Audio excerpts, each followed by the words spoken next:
Hello everyone, this is your friend from Naruto Audio Fanfics, and we are back once again with a brand new fanfic. Which is what if Naruto Uzumaki was banished from Konoha and found a new destiny beyond the Western Wall with Hinata, Part 1.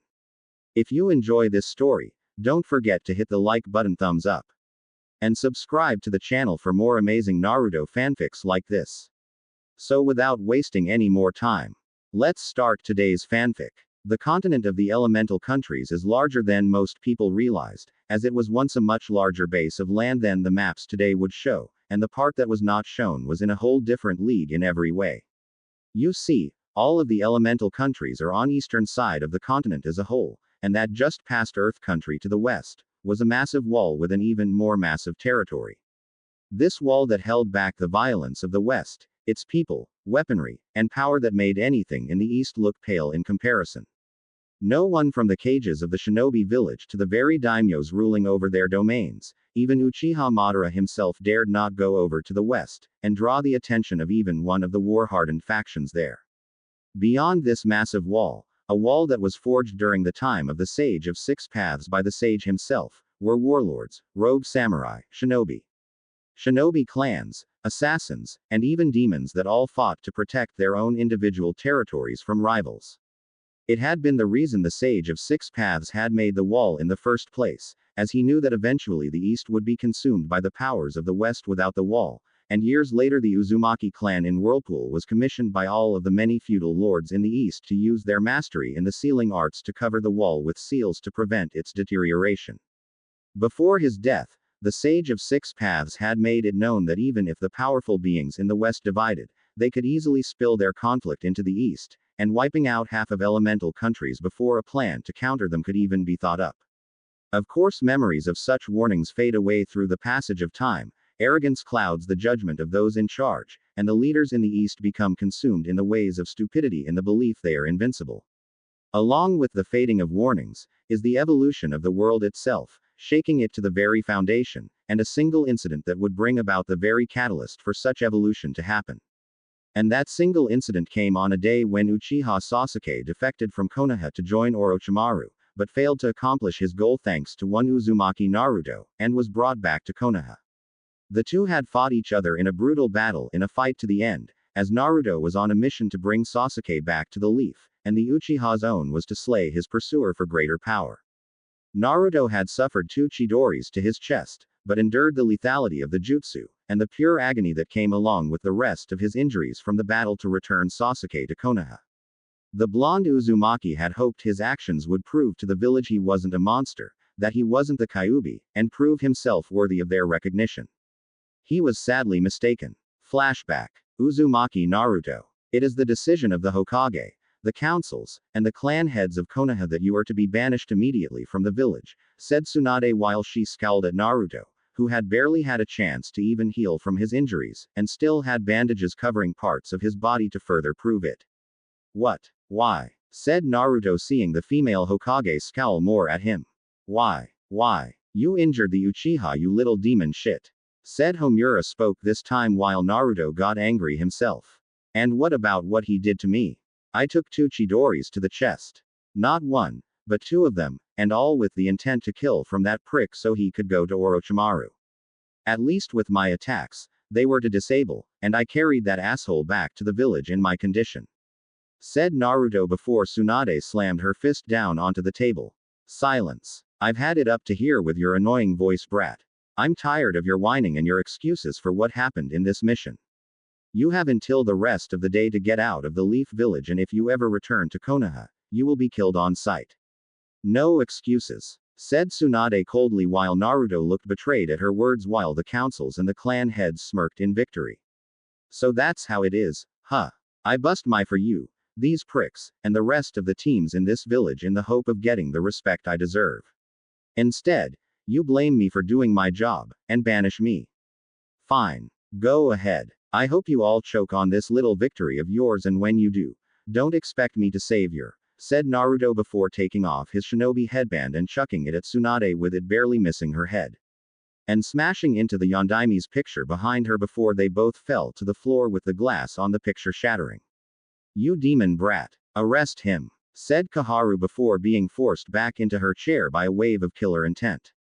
Just try it. I dare you. Before I get arrested, I promise every single shinobi sent after me will be maimed and scarred for life, said Naruto before walking towards the door.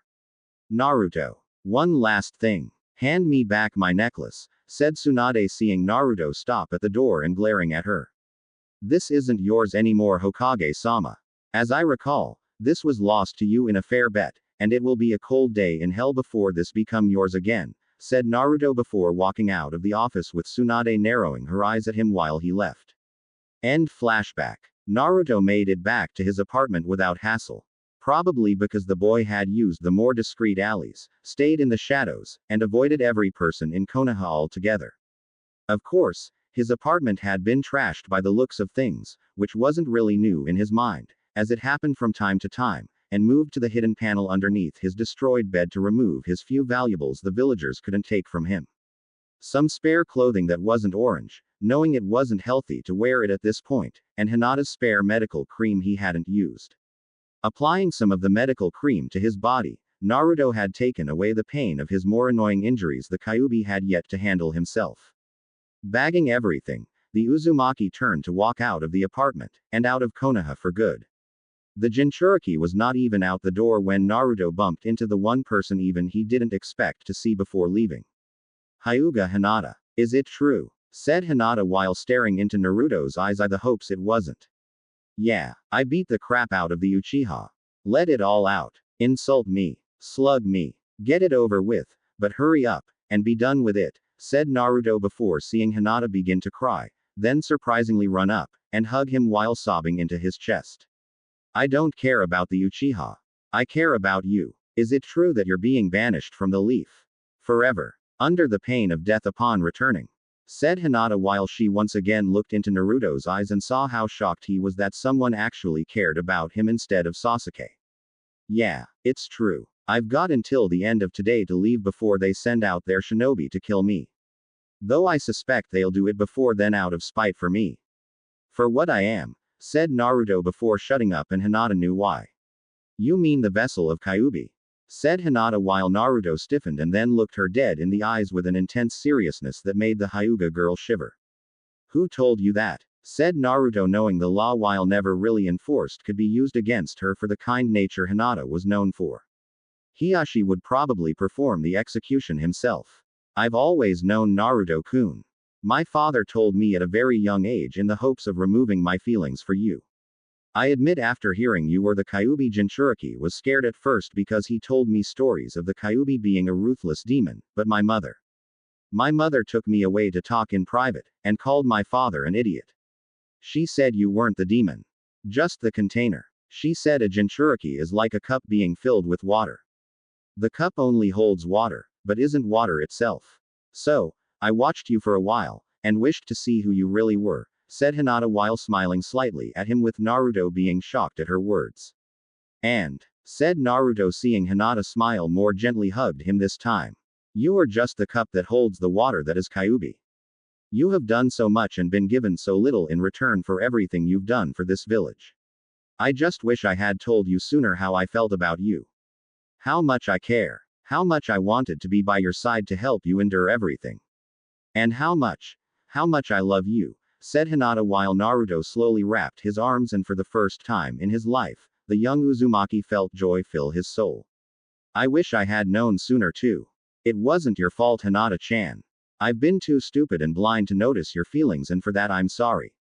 Do you forgive me? Said Naruto with the Hyuga nodding her head while feeling his whiskered face rub against hers, and loved it. Only if you forgive me, said Hinata, and then kissed him on the lips, knowing it would probably be for the first and last time.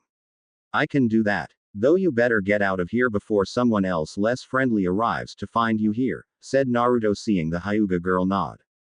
Be safe wherever you go, Naruto-kun, and know that no matter what happens, my heart will always belong to you, said Hinata before she quietly left the room. Better to love and lost than never love at all, said Kyuubi at last within Naruto's mind. I was wondering when you'd talk to me again, furball. So what do you want? Come to gloat at being weak? Come to gloat at how I didn't finish off my enemy like you would have in my place? thought Naruto while physically moving to get out of the village before anyone else knew he was gone.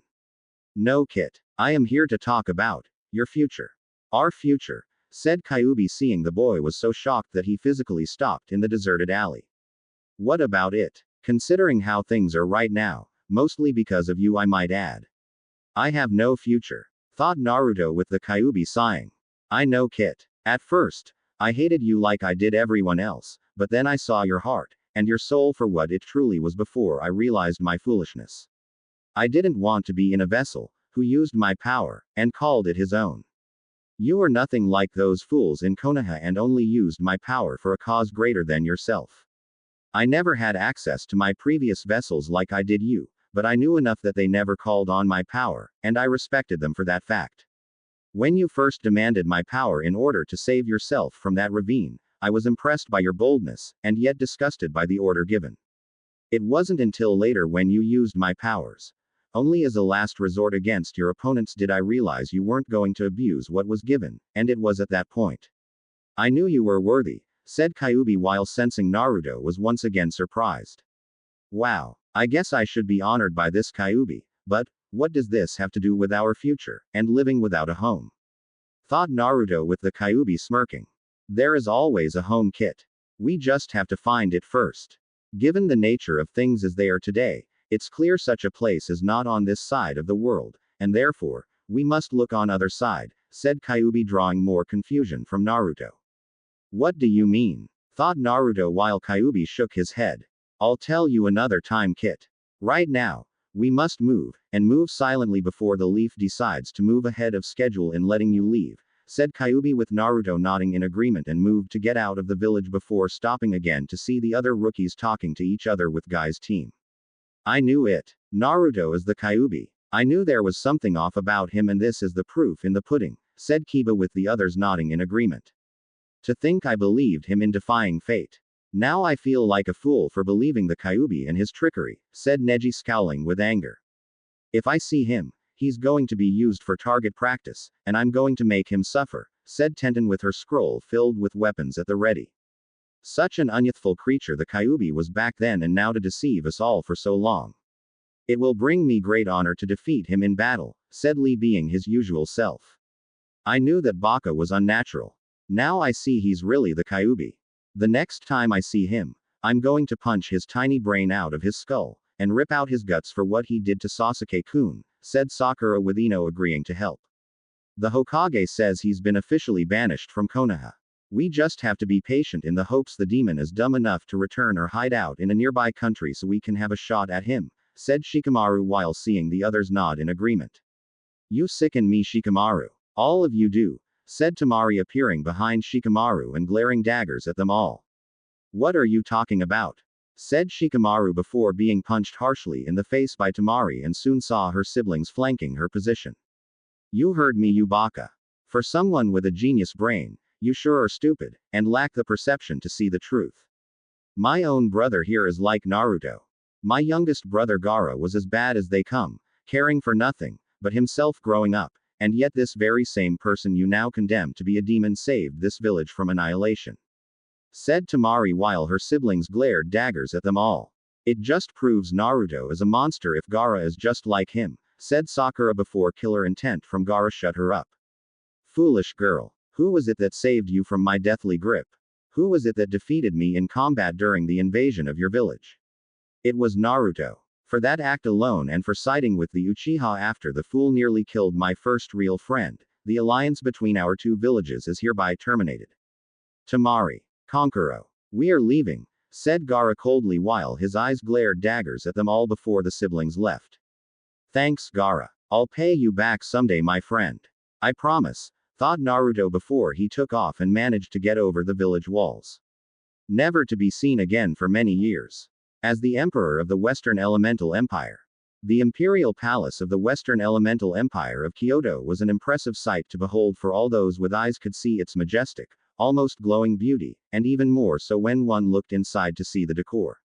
Crimson carpeting edged with golden lining filled each floor of the palace. The sides of the floor not covered were showing high-quality wood, and the walls had rows of doors leading to different rooms. Where there wasn't doors, there were paintings on the walls, and each depicting the empire's greatest of heroes. Each of them fought beside the emperor, bled for the man, and like them, the emperor did too. Each picture was commissioned to show their greatness, to show their loyalty to the man they followed, and help unite the lands ravaged by war. Among these paintings, the Emperor of the West himself. Of course, the portrait itself had never revealed his face, as he wore a golden fox-shaped helmet with face cover, but designed to make sure it didn't impede his line of sight, and wearing crimson-black armor. A sword in hand, stained in the blood of his fallen enemy, and the torn flag of the Empire on a pole looking like it was fighting against a heavy wind in the chaos below. Guards could be seen everywhere, watching every area of the palace, shinobi hiding in the shadows to provide additional support for them, and each servant walking without fear through the halls to do their duty.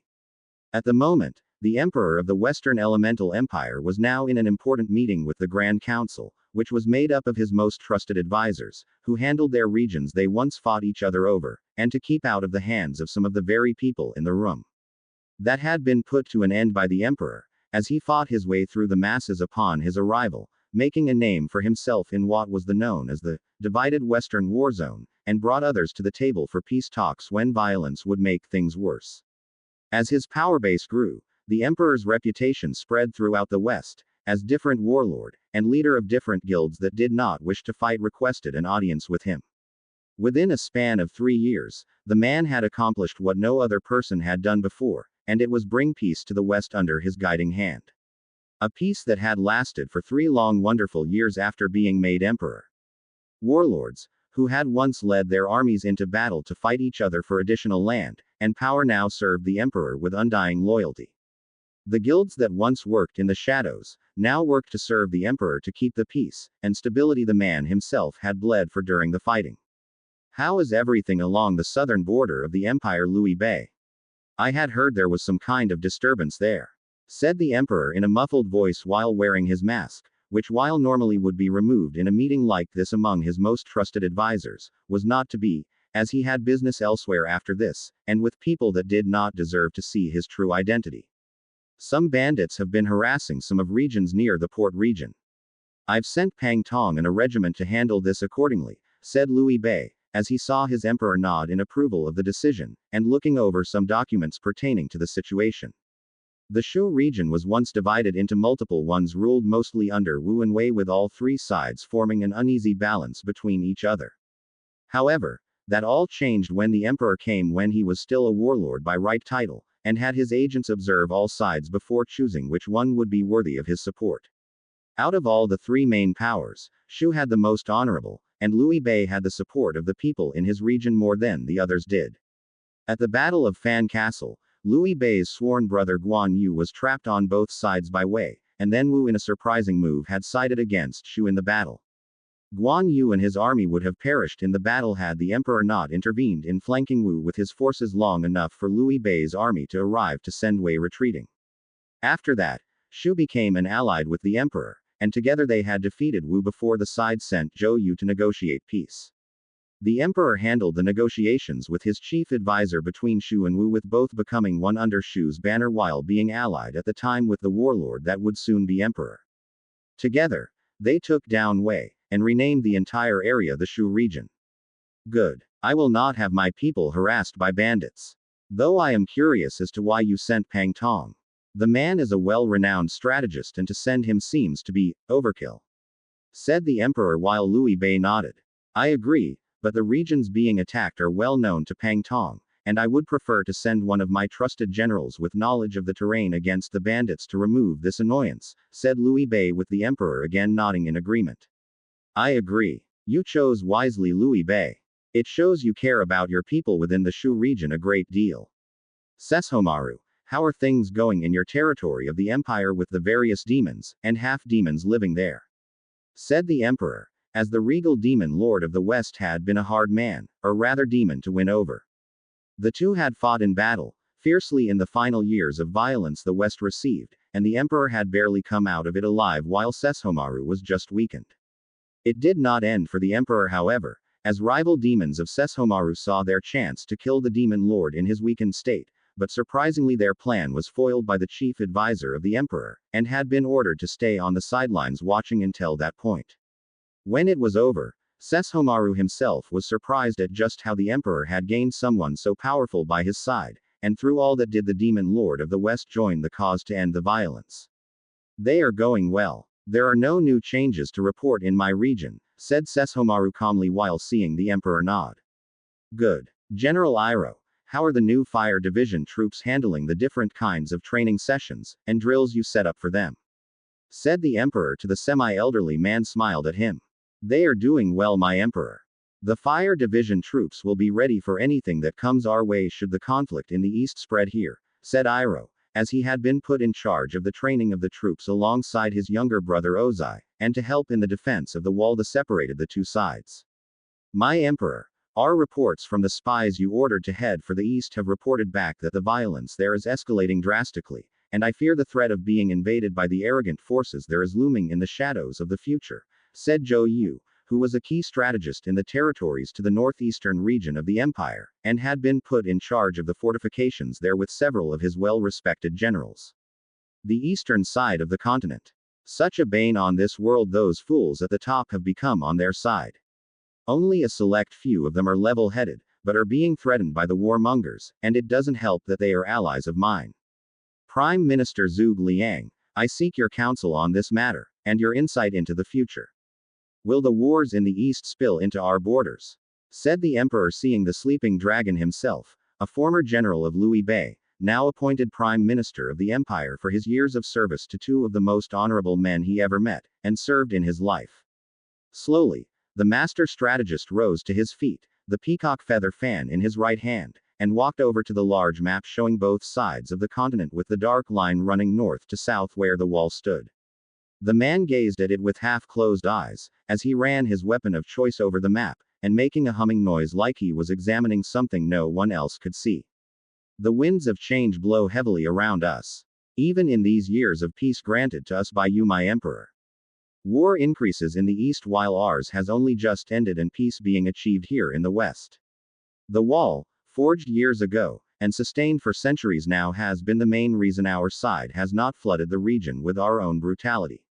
However, peace will not be forever, and it should not be expected to stay peaceful here in the West. We must always prepare for outside forces, never become arrogant in the belief no one from the East can oppose us, as I along with the rest of us here have all learned how the East is filled with surprises, and yet most of these surprises cannot be expected to always be good, said Zhuge Liang while the others chuckled along with the emperor. So we should prepare for the flood that is to come from the storm, said the emperor, who saw Zhuge Liang nod his head. Yes, we must prepare for the worst and hope for the best, said Zhuge Liang before he sat back down while the emperor closed his eyes in thought. Each of you will return to your respected territories, inform all of your officers, and the troops that their training is to be doubled from the standards currently set. General Iroh, I'm giving direct command of the Dai Li Earth Division defense troops over to you, and the Fire Division troops over to your younger brother Ozai. Sephiroth, I want your own soldier division to be twice as strong since I last saw them several months ago for when I see them next, said the emperor while seeing the tall man next to Sesshomaru smile slightly and nod his head. They will meet all the expectations you would have set for yourself, my emperor, said Sephiroth in a smooth voice. I have no doubt about that. This meeting is now officially over, said the emperor while the council members rose, bowed, and left the room one at a time to return to their own territories to give out orders. The intelligence report you had me gather just came in, said a figure wearing spiky red hair and appearing from the shadows wearing crimson-red samurai armor. Is this accurate? Down to the last detail? Said the emperor with narrowed eyes, as he took the report, and read each line. I'm afraid so, said the samurai sadly while the emperor crushed the paper in his hand. Hinata, even her love for me does not go unpunished by those arrogant fools. Said the emperor while shutting his eyes and shook with an intense rage. I'm sorry, Kit. It's my fault they hate you. Without me, you'd be living a much different lifestyle, and things would be so much different in the Leaf, said the samurai while the emperor just chuckled. And be as weak and arrogant as them. No, I'd choose this empire over the Leaf any day at any time. Now that think about it. You haven't called me that name in years, Kyubi, said the Emperor while the demon fox let out another chuckle. I know. Force of habit when comes to you and me.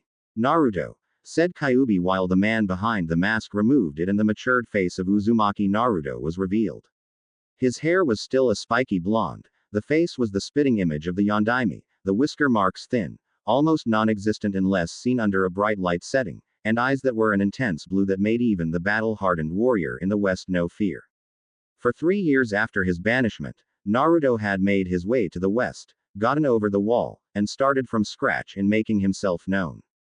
The Uzumaki brat, who no one in the West took seriously, had beaten, killed, and in certain cases negotiated his way to unifying the western side of the continent under his banner. Bring in Ezio and Altair. I need to speak with them, said Naruto before putting on his mask. Now, you're going to be late for the airship Princess Koyuki provided for transport to her country to have some of your fighters participate the Taijutsu tournament there, said Kyuubi with a frown. It will just be a moment. Besides, this is important, said Naruto seeing Kyuubi nod and left the room to come back later with the 2 individuals. You summoned us, my emperor, said Altair, knowing this was important and was ready to devote the whole of his half of the Assassin's Guild to the emperor's wishes. Yes, Altair, I have. As you know, the East is spiraling out of control. War is inevitable no matter how you look at it. However, the intensity of such a stupid attempt is the only real thing we have control over at this point, and to weaken the war machine that will threaten the peace we have fought so hard to achieve, said Naruto with both Grand Masters of the Assassin's Guild nod their heads. Each Grand Master was assigned half the Assassin's Guild, each one bound in a bond of brotherhood sealed in blood before the eyes of the Emperor himself, and each one swore never to turn one side of the guild against the other. They acted as one, yet they worked individually as two, but both reported everything to the Emperor, and neither one dared to keep anything from the man. You wish to use the Brotherhood against the war machine of the East, said Ezio seeing Naruto nod his head. Yes. I've had agents from the Thieves Guild and headmistresses running the brothels in the East to keep tabs on them. The major warmongers are Iwa with the backing of the Earth Daimyo, Kumo with the back of the Lightning Daimyo, and finally Orochimaru of the Sannin. Each one has been fighting other places, territories, and raising all kinds of hell in the East. Not to mention the Akatsuki are also going around trying to find other Jinchuriki for their own plans with no success, said Naruto with both men frowning at him. With all due respect, my emperor, but aren't most of the Jinchuriki, aside from Sabaku no Gaara, and Killer Bee of Kumo here in the Empire? Said Altair seeing Naruto nod again. That they are. The only one unaccounted for is the former Mizukage of the Mist Yagura, who was slain by the rebels, and his demon was taken by the Akatsuki, said Naruto, as he had saved most of his fellow Jinchuriki, and even freed them of their demons. Both human and demon from each one were currently living deep within Sesshomaru's territory. Living their lives happily while still training to get stronger per the Demon Lord's request since he didn't want weak people in his region of the Empire. Naruto agreed. After the Akatsuki attacked Suna for Gaara's demon, it had been Naruto's wish to see them thwarted, and did so by sending shinobi from the Hayabusa shinobi village to remove the pair of Akatsuki members from the equation. Ryu Hayabusa led his squad of dragon shinobi to Suna, revealing the imperial seal to Gaara's siblings, and explained they came to protect the Kazekage under the command of the emperor himself. That Gaara was one of the few friends the emperor still had in the East and fulfilling the personal promise of paying the Kazekage back for sticking up for him when it mattered most 3 years ago in Konoha. By that point, Gaara understood just who the emperor was, and requested to Ryu that he inform the new ruler of the empire that Suna would like to have an alliance with him. Naruto had embraced the alliance with Suna without any hesitation and further secured Gaara's protection against the Akatsuki by making a secret visit to Suna to alter the man's seal to prevent forceful extraction of the Biju. Normally, Naruto would have tried to take Shukaku out of Gaara like Kyuubi had, but the insanity was sadly irreversible after so long, and Gaara was not about to risk the lives of people in his village. In the event of Gaara's life ending, whether be natural or other causes, a special seal was put on him to inform the empire of such a thing before giving the siblings another one to hold onto so Shukaku could be resealed away into jar like he had been before in a teakettle. By that point, an imperial shinobi would arrive, take Shukaku in his newly sealed home to the empire to be kept someplace under guard to ensure the insane raccoon could do no further harm to anyone. How will we set up our assassin guild bases within the shinobi villages? Or even the capital of the countries with the assigned targets? Said Ezio, knowing the assassin guild bases required discreet and slow movements. They are already set up. You see, I had them set up when your predecessors, both of your predecessors, were still alive, and ready to pass the torch, said Naruto, shocking the two. Why weren't we told about this beforehand? Said Altair, seeing Naruto shrug.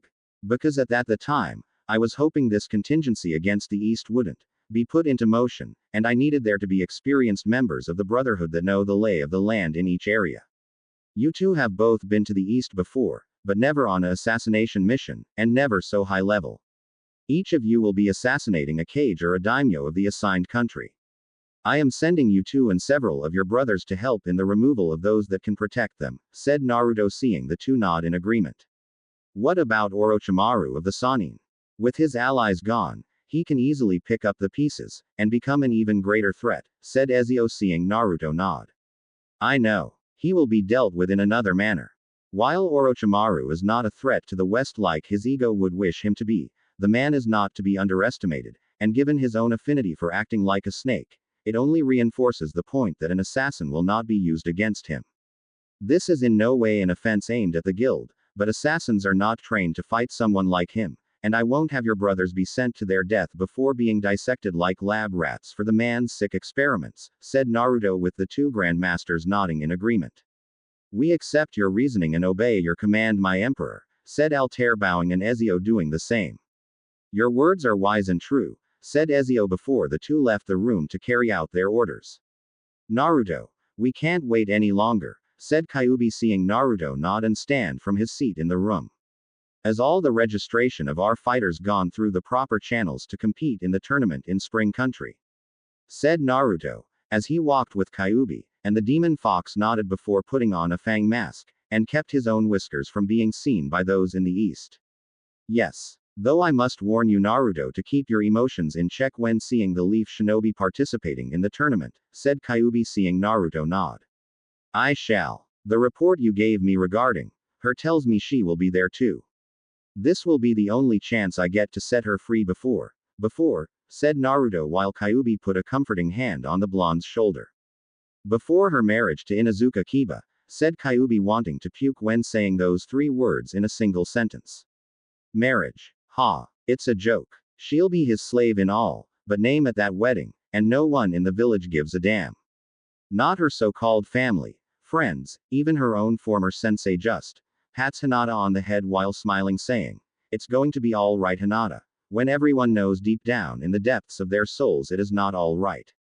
Said Naruto, as he kept walking, and getting angrier with each passing second. I've already spoken to your bodyguards. They are the best at what they do, said Kyuubi, as he saw Naruto nod, and knew his former vessel would have his aching heart finally be soothed. It had suffered for too long already. Konoha at the moment. Tsunade sighed heavily. Her workload of papers assigning missions from D to A rank missions had not dwindled in the slightest since taking office as the Leaf's Hokage, and the war with two different shinobi villages along with Orochimaru didn't help either. To make matter worse, Suna had ended their alliance with Konoha, Wave Country had torn up their trading contract, followed by Spring Country telling the Fire Daimyo any deals she made with him were hereby terminated. In fact, every place Naruto ever went to for a mission, and made an impression to the people in charge there, had cut off all ties with the Leaf. It caused a horrible backlash, which Konoha had not recovered from since, and the Fire Daimyo had been less than pleased with them. The feudal lord had brought an army with him, stormed into the Hokage Tower, into a meeting ironically regarding Konoha's future, and looked ready to order the execution of every single person in the room. Flashback 4 months after Naruto's banishment. The door to the room shattered. Splintered into pieces after being kicked by two samurai with the Fire Daimyo's symbol on their shoulder armor. The Hokage, the councils, and the clan heads saw the room start to fill up with samurai before the Fire Daimyo himself entered the room. And he did not look happy. Daimyo-sama, what do we owe the pleasure of your visit? Said civilian councilman in charge of the merchant guild in the market district. Pleasure. For the past few months, I have been feeling everything else, but the feeling of the word you call is pleasure, my esteemed Leaf councilman, and it has made me oh so very unhappy. said the fire daimyo with his anger showing on his face and on that of his own samurai too. What reason is that, sir? Said Homura, starting to rise, but a glare from the fire daimyo immediately made him sit back down, and see the feudal lord begin pacing. Do not insult my intelligence, shinobi councilman Homura. You know damn well what has been causing me discomfort these past few months. First, I hear that Suna had ended its alliance with the Leaf, then I hear from the Wind Daimyo, who is a good dear friend of mine, that he has expressed his full support of the Cage's decision, and has banned Leaf shinobi from entering his country. Of course, little did I know, that was just the start of my displeasure, and would certainly no be the last. A week later, Spring Country has sent a message from the Spring Daimyo herself to my office, informing me she's cutting off all form of trade with my country, have asked Wave Country to do the same, and do you know what happened in less than a week later in my office? I get yet another message from the Wave Daimyo, and according to him, the people of Wave have agreed to do the same. Now, at first glance of this happening in a slow, painfully, and unexpectedly, it seems to be from something I may have done. So, for then next few weeks, I'm looking back on everything I have done recently that could be the cause of this displeasure, and find that I have done nothing wrong. So I decide to rethink what the problem is by looking at the various places that have expressed their scorn for my country, and one thing popped up. Do you know what that one thing was? Or rather, who that one person was? Said the fire daimyo before taking out his fan and waving it at his face. Perhaps you could enlighten us, daimyo-sama, said Danzo, though he already knew the answer. I'm afraid Buddha himself could enlighten anyone in this room even if the light from the sun was at his command. Still, perhaps the name of the individual, who has been the key focal point of these different places, and their discomfort on a certain action you took a few months ago. I believe you are all well acquainted with a former Leaf shinobi by the name of Uzumaki Naruto. Said Fire Daimyo, and as expected the people in the room yelled out like children. That demon. I knew he was involved in this. Said a civilian councilman. We should send out Anbu or Jiraiya to remove that pest from this world once and for all. Said Kaharu to the Hokage while completely ignoring the fire daimyo at this point. Enough! Yelled the fire daimyo, with his yell actually shaking the room and his face looking red with anger. Daimyo-sama, said Tsunade, as she saw the man was glaring at her, and knew things were really bad. You think I came here, with my army in tow, and say without fear of reprisal from my neighbors that I support your decision to banish Uzumaki Naruto? Fools! I am here to inform you that I oppose your decision, said the fire daimyo, which made the officials of Konoha looking at him in shock, and clearly did not expect this. You're not, said Tsunade while the fire daimyo's glare increased. No. In fact, I've come alter your ruling on his banishment, and at least appease some of my former allies to the point where they will not consider being my future enemies. Said the fire daimyo while glaring at the entire room. What change are you making? Said Tsunade, seeing the man turn his attention directly to her. For one, Uzumaki Naruto is not going to be harmed by any Leaf shinobi in this village should he ever step foot in my country, or is spotted by any Leaf shinobi for that matter. 2. The order to have him executed should he ever step foot in the village for whatever reason is hereby nullified, and will continue to be until I say otherwise. For those of you who don't understand what that last part means, I'll explain it to you in a way everyone here can understand, and comprehend with their pea-sized brains. If one Uzumaki Naruto comes into this village, into this tower, into this room, and kicks every single one of you right between the legs regardless of your gender, you have to take it with a smile on your faces. No excuses. Said the fire daimyo, seeing the Hokage, the councils, and all the clan heads go pale in the face. You can't be serious, daimyo-sama. The boy is the Kyuubi reincarnated. He harmed the Uchiha. He had to be banished and still has to be punished. Said Homura in protest to the feudal lord himself. Enough. I can't stand the sight nor wish to hear any more from this old crone or any of his supporters. Though what I can't stand more of than anything else, is the sight of the current Hokage, who betrayed her own godson, and all for doing his assigned mission. A dangerous mission, he was recruited for by your appointed squad leader, and completed it down to the letter by bringing back the rogue Uchiha, said the fire daimyo while seeing the woman not looking him entirely in the eyes. He hurt the Uchiha badly. The poor boy was influenced by the curse seal and yet the demon nearly killed him.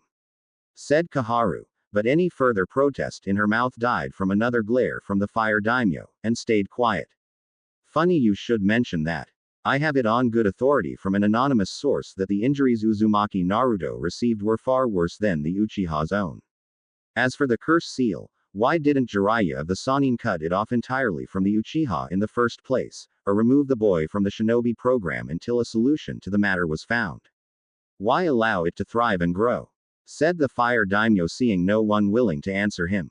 Danzo and Tsunade were wondering who the anonymous source was. It has to be someone with access to his medical records. Not many people on that list, but who would lend a sympathetic ear to Naruto, and usurp me to tell the fire daimyo about both boys' injuries. Thought Tsunade, seeing the woman sigh in frustration. Since no one here can give me an honest answer, much less an honest one, I am forced to yet again appease my neighbors, and prevent my country from being invaded due to your stupidity. I understand Uchiha Sasuke is still recovering from his injuries. Said the fire daimyo, seeing Tsunade nod. Yes. He's going to be out of action for at least a few more months before training for him can begin again, said Tsunade, with the fire daimyo frowning. Only few months. Pity. I was hoping he'd out of it a little while longer. Though given how this village gives him the royal treatment, as if he was me, or one of my children. I imagine you are personally overseeing his road to recovery. Uchiha Sasuke will not be ready for training after a few months, said the fire daimyo, seeing Tsunade frown. Daimyo-sama, said Tsunade while seeing the anger in the man swell further. Uchiha Sasuke won't be training for the next 3 years. That means no lessons in the way of taijutsu. No lessons in chakra control. Teaching him jutsus and anything else that is shinobi related. If there is so much a way for a shinobi to kill someone with just the tip of his fingernail, it will not be taught to the Uchiha, and if I find that is the case, the boy will be executed publicly before everyone in the village, with everyone in the room soon following. Said the fire daimyo before leaving the room. He can't do this, said Danzo furiously. He can and will, Danzo, said Tsunade before Jiraiya made his usual appearance via the window. Is this a bad time? Said Jiraiya with Tsunade scowling. You could say that. Why are you here? Said Tsunade, as she didn't have time for his shit, whether it was perverted, or otherwise in whatever it is he does in life. To bring more bad news, I'm afraid. I was aware of the fire daimyo's decrees before he came here and decided to track down Naruto in order to bring him back home here, said Jiraiya while having a look on his face that told them it didn't go according to plan. Seeing as how the demon brat's not with you, I take it the mission was a failure, and he managed to escape, said Tsume, as she saw Jiraiya grimace, and run his hand through his hair. You could say that. I found out he went west. Towards Iwa, said Jiraiya with Homura scoffing at this news while Tsunade's eyes widened. Did he go directly to Iwa? Said Tsunade while Jiraiya shook his head no. Thank Kami, I can say the answer is no to that question. But what he did so was either very foolish or suicidal in my mind, said Jiraiya, seeing confusion on the faces of those around him. What did the Kyuubi Jinchuriki do? Said Danzo, knowing that he would send his root forces to find the boy. Naruto. He went over the wall, said Jiraiya, seeing Tsunade begin to panic. You mean the wall that leads to the west? Said Hiashi, knowing why that place was off limits for a reason. The very same. Naruto summoned Gamabunta and told him everything. It's why I wasn't here sooner before the fire daimyo to give you the heads up. Gamabunta has declared the people of the leaf unfit to be protected by the toads. He's calling for every summons in Konoha to break their contracts with us. He already did it with me, said Jiraiya, seeing the shock on their faces. They wouldn't. Who will summon them if not us? Said a civilian councilman, seeing the Sannin shrug. I don't know. Though in their mind, anyone not tied to Konoha is probably better than us right now at this point, and if anyone from the leaf tries. Gamabunta promises there to be some major retaliation, said Jiraiya while Tsunade looked grim. Jiraiya, you are going to head over to the west, find Uzumaki Naruto while there, and upon doing so will bring him back home. Said Tsunade, knowing the only way to make things partially better for the leaf is if the brat was back in Konoha. After everything that's happened, the kid's not exactly going to be jumping with joy at the news of being allowed to return only because it's only to help the leaf. The younger generation will be out for blood should Naruto come back here, and we both know that was your fault to begin with by rescinding the Sandame's law, said Jiraiya with the female Hokage growling. I don't care how you do it, Jiraiya, but one way or another I want that brat in my office to become a shinobi again. Even if it means we have to erase all his past memories and starting from scratch. Said Tsunade, knowing that was always a possibility at this point in time. Me. Go over to the west. Tsunade. You don't seem to understand something about that side of the continent, and what you fail to understand is the west is not a very friendly place for anyone on this side. Period. I may be a Sanin, but there are beings over there that will crush me with a flick of their wrist, and I have no contacts over there to help me even find a strand of hair from his head, said Jiraiya, seeing Tsunade and the others look down in defeat because they knew it was true. For all their strength and reputation built here in the east, it was the west that had the real muscle. Fine. Focus on the Uchiha for now by getting that damn curse seal off his body. The last thing I need is for Orochimaru to make a second attempt and using that thing to make it possible, said Tsunade, seeing Jiraiya nod. Will do, Haim, said Jiraiya, as he would have to research his former teammate's personal handiwork, and see just how much of the damn thing was really influencing Sasuke. End flashback. Our contestants along with their former senseis are on their way via boat to Spring Country, said Jiraiya, having sent Lee, Neji, Sasuke, Kiba, and Hinata, though the poor girl wasn't competing per orders of her father. She was there to support her future husband and get married upon their return home. Good. The prize money will help keep Konoha funded, said Tsunade, knowing there were budget cuts being made by the Fire Daimyo and missions had been a state of an unstable flux as of late to get a stable income that way. I heard the Konohamaru Corps are going to be nominated for the Chunin exams this year. Why? Said Jiraiya, seeing Tsunade glaring holes into him. Because they still support Naruto and the exams are in Suna this year. I figured Gaara would give them a decent enough welcome since they don't hate the damn brat for being a Jinchuriki, said Tsunade, seeing Jiraiya nod his head, knowing that was a good enough move as any she could make right now. That and you want their sensei Asuma to report on the rumors of Suna having some kind of connection to the West. Just like this tournament you signed our shinobi up for was meant to see if Spring has also acquired ties to the West, said Jiraiya, seeing Tsunade smirk a bit. Am I that see-through? Said Tsunade while Jiraiya smirked back. No, not really. That could change if you wore a very wet white shirt, said Jiraiya with a perverted grin before being sent through a wall via Tsunade's fist to his face. Ero Baka, said Tsunade, knowing what he was implying. Underground Route HQ. Is this accurate? Said Danzo, looking at his Anbu captain with a single narrowed eye. Yes, Danzo-sama. The Emperor of the West is traveling via airship to the east to see his own fighters competing in the tournament provided by the Spring Daimyo herself. Said the rude Anbu captain while sensing the man's displeasure. This Emperor believes himself untouchable.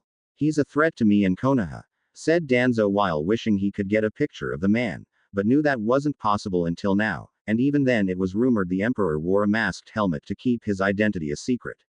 Plus, there was no way of telling if the man on the airship now was the actual Emperor, or some fanatical stand-in prepared to die for the ruler of the West. Danzo didn't want to risk the failure of another assassination attempt like he did several years ago shortly after word reached him of the regions of the West beyond the wall had become one under a mysterious emperor. Danzo had wanted that place to stay divided, as he knew that while alone they were stronger than most of the East, but merged together into a greater whole would make them a threat to the East, and to his plans for ruling Konoha as the Hokage. His agents were sent back in pieces, broken down to fit in square boxes in the middle of the night, and found in the morning by the patrols that day in the middle of the village square. Tsunade had inquired to the use of root shinobi being used, but Danzo was able to explain it, as his security force hunting down someone entering his home, and that this foe had skills capable of defeating his private security forces.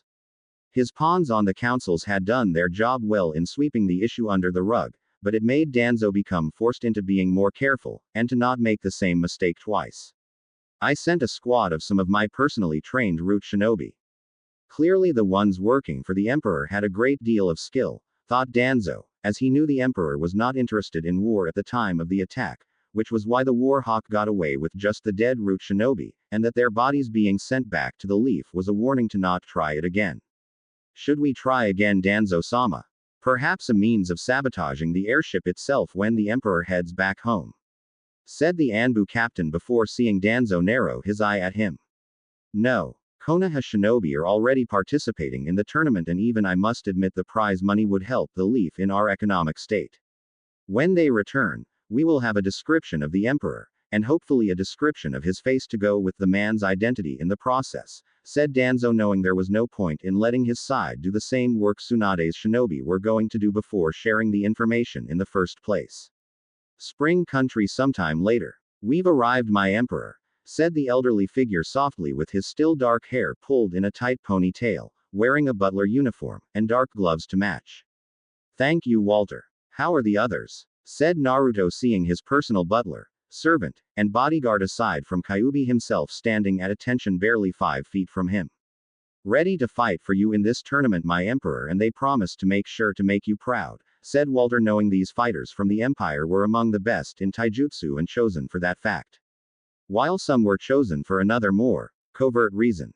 Good to hear. All I ask is they do their best in this, and to kick the crap out of any leaf shinobi they fight in it, said Naruto with a smirk, which Walter joined him in sharing, and nodding in agreement.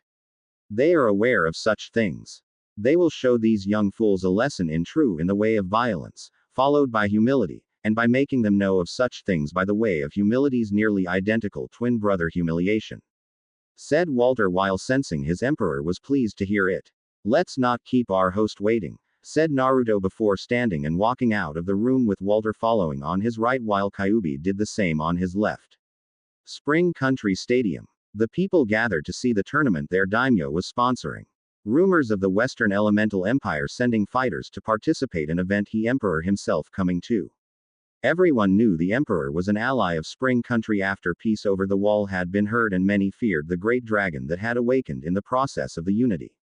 However, according to the rumors, the Spring daimyo met with the emperor, who had requested an audience with her through unknown channels, and she agreed if only to satisfy her own curiosity.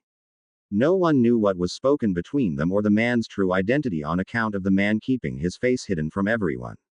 However, the daimyo of Spring Country had a smile on her face by the time it was over, and it was one many had not seen since their long-lost hero had helped free them from the tyrant Dodo. When asked by one of her samurai guards why she was once again smiling, Koyuki merely replied, "Our long-lost hero is no longer lost," and didn't stop smiling for the rest of the day. As the Emperor of the West made his way to the booth where Spring Daimyo Koyuki was waiting for him, the crowd of people that were in the stands near them hushed at the sight of the Emperor and his bodyguards. Each of them walked with a purpose, walked like a veteran of war. Their eyes showed they had seen battle, blood, and death in more ways than one. The Emperor walked the same way, his robe swishing around him in the wind, and his eyes behind the mask showed an incredible intensity that made everyone around them have more than enough healthy space to get by. Welcome, Emperor of the West. I am honored that you've come all the way here from the Empire to see this tournament, said Spring Daimyo Koyuki, as she took his hand, and shook it with a knowing smile on her face. The honor is mine. Your country flourishes under your rule. May it continue to do for years to come, said Naruto while smiling behind his mask. Thank you. Please sit. The tournament is about to begin, said Koyuki, as she sat down with the Emperor, and made a hand motion to inform her subordinate to start everything. Ladies and gentlemen, I am pleased to announce by the power invested in me by our beloved the Spring Country Daimyo that the Grand Taijutsu tournament will now begin. Yelled the arena announcer with the crowd roaring and cheering. Do you hear that, you guys? All those cheers. Once I win this tournament, I'm going to get fame, some fortune, and a nice piece of Hyuga tail that is my future wife, said Kiba, as he had been so excited since being informed that his former teammate, Hyuga Hinata, would be his wife, and would have the cage bird seal on her forehead to further ensure her obedience to him without question. If you win, Kiba, you are no match for an Uchiha, said Sasuke arrogantly despite his inner anger at Naruto for beating him 6 years ago and then being deprived of training for the first 3 after the loss. Says the guy, who was prevented from training for 3 years, and curse seal locked away, said Kiba while the others smirked and Sasuke growled. Just don't use the excuse of not having your dog for backup when you lose, said Sasuke while Kiba growled back this time. Such arrogance from weaklings makes me sick, said a voice behind them, and the leaf shinobi turned to see a man in white karate gi pants, shirt ripped along the shoulders, and red headband tied to his forehead. Who the hell are you? Said Kiba while the figure crossed his arms in front of him. Name's Ryu. Hoshi Ryu. I am one of the fighters participating in this tournament. You are fighters from the Leaf. Correct, said Ryu, seeing Kiba puff out his chest and saw the others flexing what muscles they had. That's right. The best the elemental countries has to offer, said Kiba, with Ryu merely smirking slightly. How sad, said Ryu simply before walking away. What did you say? Said Sasuke, taking several steps forward. I said, how sad. And I say it, because you are all weak, said Ryu before he continued to walk away. And what gives you the right to judge us? You're just a nobody wannabe fighter, said Sasuke, which made Ryu stop and look back at them. No, Uchiha Sasuke. It is you along with the rest of your fellow Leaf Shinobi here, who are the wannabe fighters, and when compared to the rest of my fellow warriors from the West, you are the nobodies, said Ryu before he continued walking. Jerk. I'm going to mess him up should we fight each other in this tournament. I bet the fighters from the West are all talk, said Kiba while Neji just stared at Ryu for a second. He's dangerous. There is an aura of some kind buried deep inside of him, thought Neji, as he used his eyes to track the man's movements, and saw him stop in front of others, no doubt from the West. Our first contestants will be Inuzuka Kiba from the Leaf and Hoshi Ryu of the Western Empire. Will you two please enter the arena and we can begin the tournament? Yelled the arena announcer, with the crowd booing Kiba and cheering on Ryu. What a bunch of ingrate assholes. We help their daimyo become their daimyo and they boo guys like me, said Kiba, walking out with Ryu doing the same. Probably because of your village mistreating our emperor, you stupid fool, thought Ryu, as he was going to look forward to crushing the Inuzuka in the name of the emperor, and remembered his orders to humiliate Leaf Shinobi. Not that Ryu would kill, since that went against his own moral code, but given how bad things were in the West, killing did happen, and he had done if only to protect those that were precious to him. It was why he joined the emperor in the first place. The emperor had been uniting the lands, fighting cruel warlords, and talking with the more honorable ones, joining him in the unification of the West. Ryu saw that the emperor was a man not unlike himself, and thus pledged his loyalty to the man during all of the fighting to use his power to bring about peace to the West. Fighters. The rules are simple. One standing at the end of the match is the winner and advances to the next round. Killing is allowed, but we prefer it that you don't, and just knock out your opponent, yelled the announcer, so the crowd also knew the rules. Let's get this over with. I want to get back home to marry and plow my future Hyuga for a wife, said Kiba with a smirk on his face. In the stands, Hyuga Hinata shuddered in disgust at Kiba's words, and dreaded the day she returned to Konoha. The trip over hadn't been pleasant either, having practically felt Kiba's leering eyes on her body the whole boat ride over, and made sure to keep him at arm's length whenever near. Flashback. I don't know why you're acting like this, Hinata-chan. We're going to be married soon anyway. We're on a boat, my room isn't that far away, and it wouldn't be difficult to start the inevitable early. So let's have our honeymoon early, said Kiba, as he was leaning on the rail with his back, and staring at Hinata leaning over it with the front while keeping her arms crossed to keep the Inuzuka from seeing her chest despite it being covered by a heavy coat. I'll pass on the offer, Kiba-san, said Hinata in a stiff Hyuga tone almost worthy of her father's praise. Almost. Her father would never praise the woman no matter how perfect Hinata did in something. Your loss. Still, it's going to be fun for me when we're married, and I'm having all those coats of yours destroyed. You're not going hiding that chest from me, said Kiba while failing to keep his grin off his face, knowing this girl was going to be shown like a prize to every guy in the village and to let everyone know Hinata belonged to him. Do not presume to dictate what I can and cannot wearing, Kiba-san. I may become your wife, but it will be a loveless marriage, and I will not make things easy for you, said Hinata before being grabbed by Kiba, who was no longer happy, but very angry, and it showed in his eyes. You still have a thing for that demon, don't you? After all this time, your heart still aches for him, and wishes to be married to him, said Kiba, seeing Hinata's resolve not waver under his glare. And what if my heart does belong to Naruto? Said Hinata with Kiba growling. That's going to change the moment we're married. Do you understand me? When we're husband and wife, that suite of yours will be tattooed with my name on it. That way, even if you do leave, even if you do find Naruto, and decide to become his lover like you have always wanted, my name there will forever know just who you belong to before him, said Kiba with a grin, but was ruined by a vicious palm strike to the gut by Hinata, and the blow sent the Inuzuka flying into the metal wall of the boat. "Hinata," said Kurenai, seeing her former student do that to her own teammate. "What?" said Hinata, glaring at the woman she trusts to support her, but instead had just stayed quiet, and done nothing. "Apologize to Kiba," said Kurenai while Hinata scowled at him. "You want me to apologize? After what he said? I'd sooner lick the railing," said Hinata while her former sensei scowled back at her. "He's your future husband, Hinata. The nicer you are, the less discomfort you will feel when married to him," said Kurenai while glancing at her forehead where her headband was and what lay beyond it. "I'm going to be feeling all sorts of discomfort whether I'm nice to Kiba or not. We both know it," said Hinata, seeing Kurenai look away, and knew the Junin also believed it. What was the point of being nice to someone when it wasn't going to be returned? "Even still, you will have to be when the child is born," said Kurenai, seeing Hinata suddenly radiate killer intent. "As if I will ever give Kiba a child. I'd sooner destroy my womb with my own hands than give that arrogant perverted baka one child from my belly from any so-called union we have together," said Hinata before storming away from a shocked Kurenai. "You don't have a choice, Hinata. Not this time. The one you want to be with isn't going to come back to Konoha. Not even he can't stop this," said Kurenai, making Hinata stop. "I don't care about that. No matter what happens while I'm married to Kiba, my heart and my soul will always belong to Naruto-kun. Nothing can change that. Nothing," said Hinata while walking away from her former sensei. She didn't want anyone to see her cry. End flashback. "Contestants ready. And begin," yelled the announcer with both sides cheering for the battle to fight.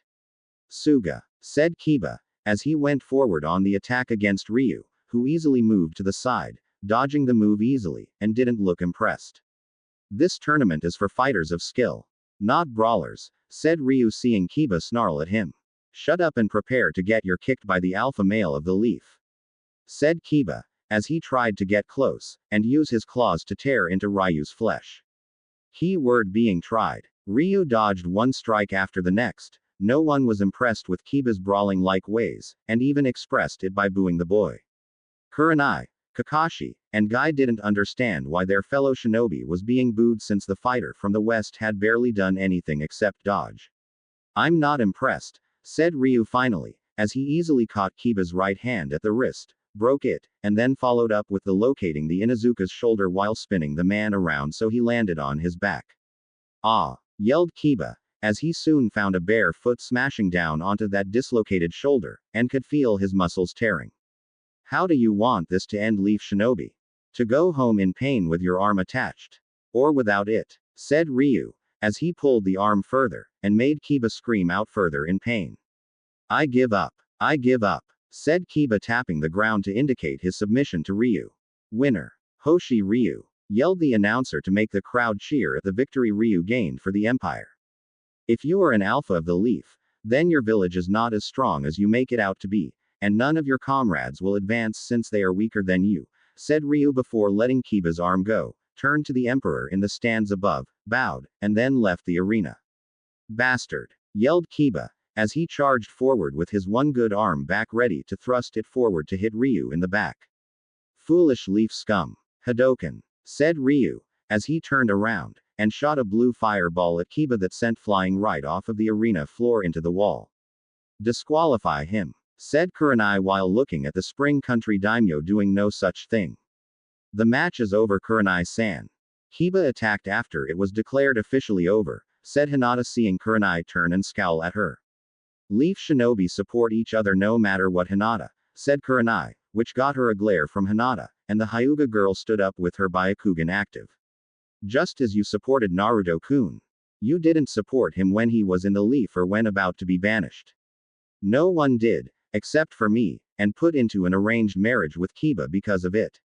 You say leaf shinobi should support each other no matter what, but all that really means is to support leaf shinobi, who aren't Jinchuriki of the Kyuubi, or those that love the Jinchuriki.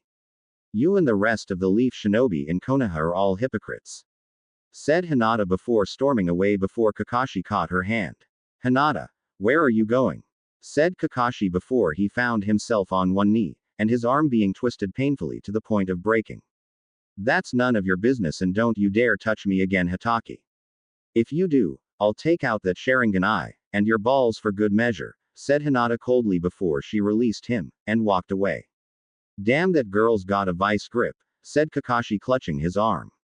My emperor, the Hyuga girl is out of their line of sight, said Walter in a whispered tone while seeing Naruto just nod like he was being asked a question and lifted his finger a single inch before a figure from the shadows moved undetected towards Hinata. It was time to set a bird free from her cage. Naruto smiled behind his mask, as he saw Kiba go flying into the wall thanks to Ryu, and knew the leaf did indeed become weaker in his absence. Of course, given all the outside support the leaf had when he was still a shinobi there, it wasn't surprising that things went downhill when allies started pulling away, and Konoha was ostracized for banishing him. The memory of the rookies betraying him once knowing of his burden only made this sample of revenge all the more sweeter in his mind.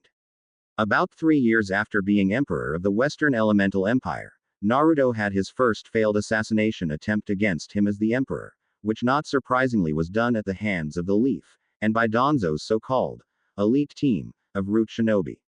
Naruto knew it was going to happen sooner or later with that man, since the old power-obsessed asshole not wanting anyone to rise to power no matter where it was happening. Flashback 3 years ago. Naruto was sipping jasmine tea in his private chambers, going over various reports, both financial and military in nature given his title as emperor. With peace finally settling in, it was his duty to assess how the future would turn out with what was in front of him, and what situations will play out with everyone no longer raising weapons against each other. My emperor. I've come to inform you we have intruders in the Imperial Palace, said one Walter Dornez coming into the room seeing Naruto nod. I know. The seals inside the palace detected them. I had the samurai and shinobi move to protect the servants, said Naruto sipping his tea calmly while Walter smirked. I do not need protection, Emperor, said Walter while Naruto returned the smirk. Of course not. You are one of a kind, my friend. My personal Shinigami, said Naruto before laughing and seeing Walter bow slightly at being complimented for having such a title. Do you wish for me to take care of them before they get here? Said Walter seeing the young emperor nod once with his smile growing. You read my mind, Walter. You've been hanging around psychics too long. Still, I don't want them all dead, as I want to know everything they know in those heads of theirs, and not just about them being sent to kill me. I want the squad leader and at least one of his subordinates kept alive for interrogation before we send them back to their master, in pieces, said Naruto seeing Walter bow. Your orders will be followed to the letter. I promise not one of these villains will see the light of day after the Empire is done with them. Now, with your permission, my emperor, I believe it's time I gave these young people a proper lesson in violence, said Walter, as he saw Naruto nod, and walked out of the room to do his duty. Several hallways down. Are you sure the emperor's private quarters are around here? Said one root shinobi, as he had an uneasy feeling about being able to get this far, and face no opposition. Yes. Now hurry. Danzo-sama wants the Emperor's identity and life before the end of the day, said the Root Anbu captain with his squad rushing through the halls. Only to stop when a door opened and single figure entered the hall before turning to face them in a calm expression his face. The man walked towards them, fearlessly, and with a smile on his face that made the Root shinobi in front of him a bit nervous. With a single action of expanding his left fist into open hand, a quick flash from the lighting warned the root shinobi of what was coming towards them, and one root shinobi lost his head at the neck while another closest to the root Anbu captain lost his right arm. Oh dear. I killed one of you. I guess it is to be expected in my old age that I would lose some of my edge slightly since my orders are to only maim you, said the figure still walking towards the root shinobi. Who the hell are you? Said the root captain, as he quickly drew his sword, and the others brought out their weapons. My name is Walter Dornez. Butler to the Emperor of the Western Elemental Empire and former Master Shinobi, said Walter before unleashing his microfilament razor wire with the greatest of ease, capturing 3 of the remaining 6 shinobi, and moved with blinding speed not meant for a man of his age. Before a single tug from Walter, who was now behind the root shinobi, caused the 3 in his wires to become a gory mess on the ground, and make the remaining squad from the leaf back away in fear. The one injured root shinobi from earlier tried to stand, but quick kick to the head knocked the man out, and brought the loyal butler of the Emperor to focus on the remaining root members. Hurry. Run to the Emperor's room. I'll distract this guy long enough for you to slay our objective, said the root captain while seeing his two subordinates nod and rush off to find the Emperor before killing him. How unwise, said Walter, as he used one hand to bind the root Anbu captain by both his arms, and then the other two by their skulls. It doesn't matter how much pain you cause us. We won't tell you anything during our interrogation, said the root Anbu captain while Walter just chuckled before killing the two behind the squad leader. You sound so confident we'll fail, but the way I see it, by the time we get through with you, I highly suspect you will be pissing yourself, followed of course by praying to your impudent master, said Walter before a couple dozen samurai came around the corner and moved to take him away along with the unconscious injured one on the ground. You will fail, said the root Anbu captain with Walter's grin increasing, as he quickly and ruthlessly tore both of the man's arms right off before the samurai took both away. If I were an agent of the East, then maybe I would, but I'm not from the East, and it is my duty to never fail my emperor in what I do, said Walter before he went to summon a detail of servant to clean up this mess he had made. Blood was so hard to get out of good wood and carpeting these days. End flashback. Naruto snapped his mind out the events of the past, as the announcer asked for Rock Lee from the Leaf, and Tifa Lockhart from the Western Elemental Empire. Once more, the Leaf was booed while Tifa was cheered, and some men even asking for her lovely hand in marriage. Ah, Cloud. You better put a ring on that girl's finger before some guy snatches her away, thought Naruto with a smirk, knowing Tifa and Cloud Strife were in a relationship now for a while with no word of an engagement to be married being announced. My emperor. It is done. My agent has succeeded in his objective. She is yours, said a tall warrior wearing a trench coat and dark purplish fighting attire with a weapon many would believe was a sword. It wasn't. Thank you for informing me, Aoshi-san. Head down to the fighter waiting area. I don't want you to be disqualified for being late, said Naruto with Aoshi nodding and silently left his side. What was that young man talking to you about, Emperor-sama? Said Koyuki while her masked hero from years past just turned slightly. Just some good news that required my attention, Daimyo-sama, said Naruto, knowing he had to keep up appearances in not knowing the woman beyond her title as a daimyo of Spring Country while here before focusing on the fight below.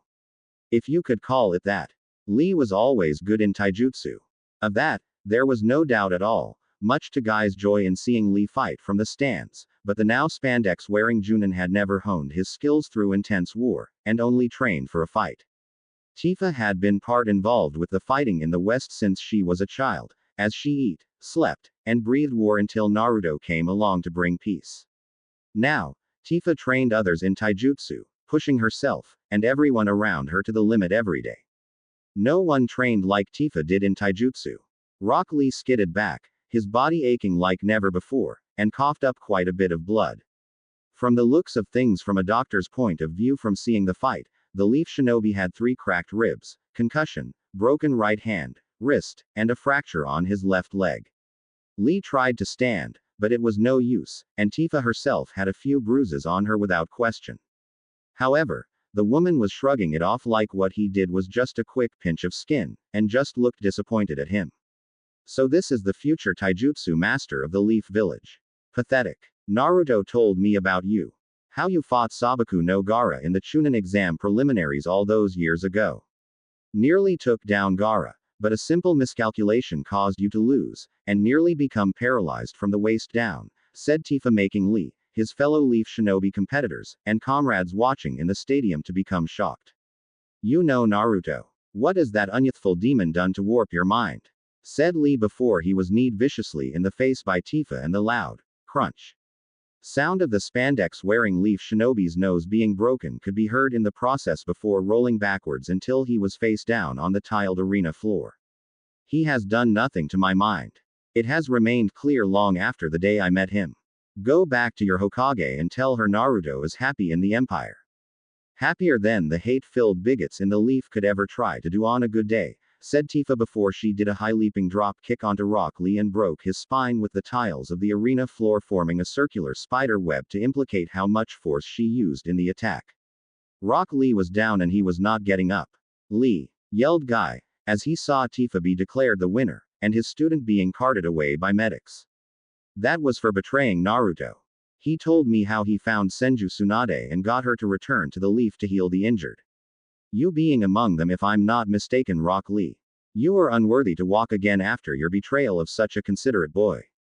Do this world a favor and stay crippled this time, said Tifa before walking away from the broken leaf shinobi without regret.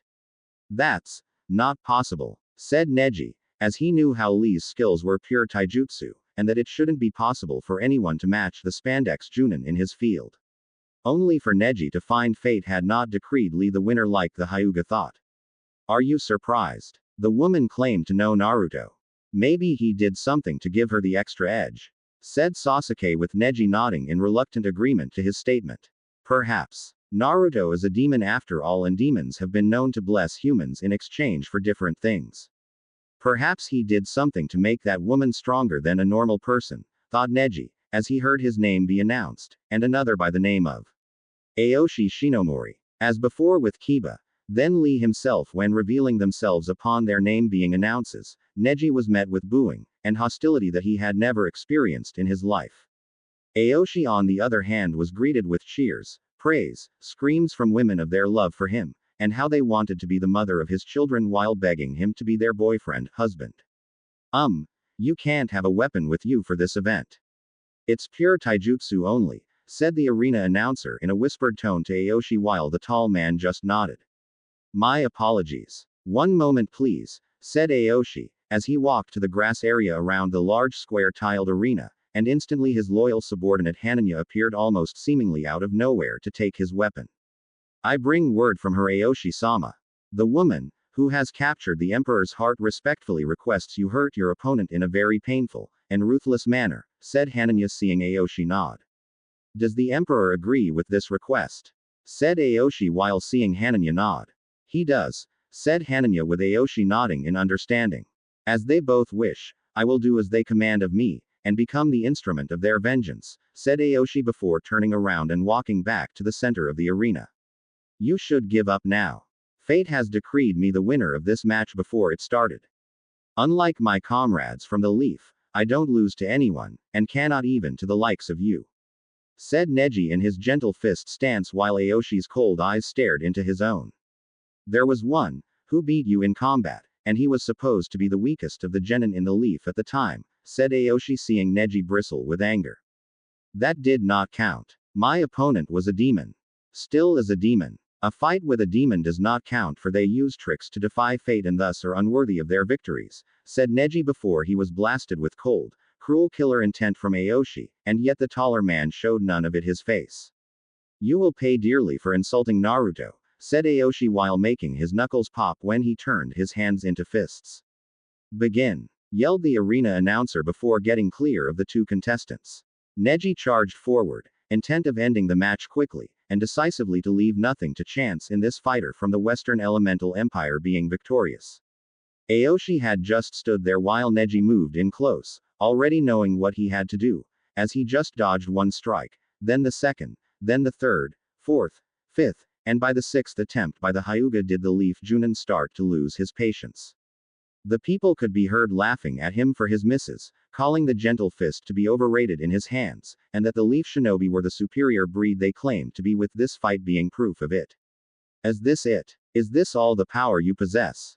I was expecting more from the supposed prodigy of the Hyuga clan, said Aoshi, altering his speed at different times to make Neji either hesitate or miss every time.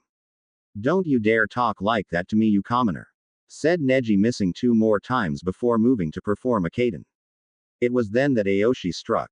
Quickly moving in, Aoshi aimed low, and broke Neji's with a leg strike before following it up with a spin kick to the Hyuga's face. The sound of the Leaf Shinobi's jaw breaking could be heard, as the Junin went flying back, skidding on the tiled arena floor, and Neji rolled slightly in order to use his momentum to get back on his feet. However, the instant he did, Aoshi struck Neji several times along the torso, the sound of breaking ribs could be heard, and the Hyuga prodigy was soon on the ground again with blood coming out of his mouth before being struck one final time in the head that had caused him to fall down unconscious. Fate does not hold us down unless we wish it to, Hyuga Neji. You use it as crutch and an excuse for everything. Uzumaki Naruto didn't believe in fate. He fought it since the day of his birth with every fiber of his being. You fell from grace, he has risen to that of high standing in the empire, and is respected by all within our borders, said Aoshi, as he left the arena floor while the arena announcer announced his victory, and left without looking back at his fallen foe. I don't believe this, said Kakashi, as he used his Sharingan, but found the treasured eye Obito gave him was unable to not only copy Tifa Lockhart's moves, but Aoshi's speed-altering ability, Ryu's strange blue fireball attack, or any of the taijutsu moves used in any of the matches so far. It doesn't seem possible, said Kurenai, as she didn't expect any of their students to lose until they fought each other, and by that point it would be mostly mute since the majority of the money would go to the Leaf Village. Let's just hope Sasuke has better luck with his opponent, said Kakashi, knowing Guy would put his own opinion in at this point, but the man was currently tending to his two former students, and Kurenai would have seen to her own had it not been for the matter of seeing who Sasuke would face. Would Uchiha Sasuke from the Leaf and Toph Bei Fong from the Western Elemental Empire please come forward to arena for your match? Yelled the arena announcer, with the crowd once more going into a frenzy over the names of the contestants. However, the booing from the crowd was a lot worse for Sasuke than Neji, Lee, or Kiba got when he walked to the squared arena, with many calling for the Uchiha's death. The crowd chanting, "Kill him! Kill him! Kill him!" over and over again, while many cheered on Toph to do just that when the match started.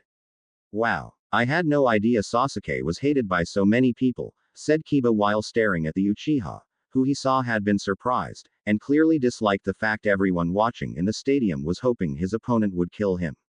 What would you expect in Azuka? Cheers. Women begging him to impregnate them so they could give the Uchiha children for his clan. The people of Spring Country do not love traitors, said Ryu, as he was beside Kiba, and the Inuzuka growled at him.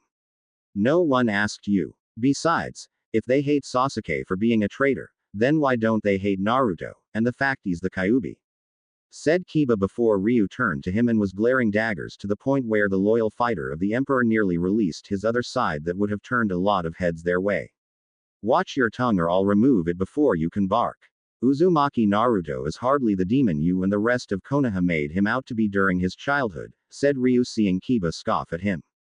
Says you. I hear the Western Elemental Empire has all sorts of demons running around and the humans around them act like mindless beasts, said Kiba while Ryu's eyes had now narrowed dangerously.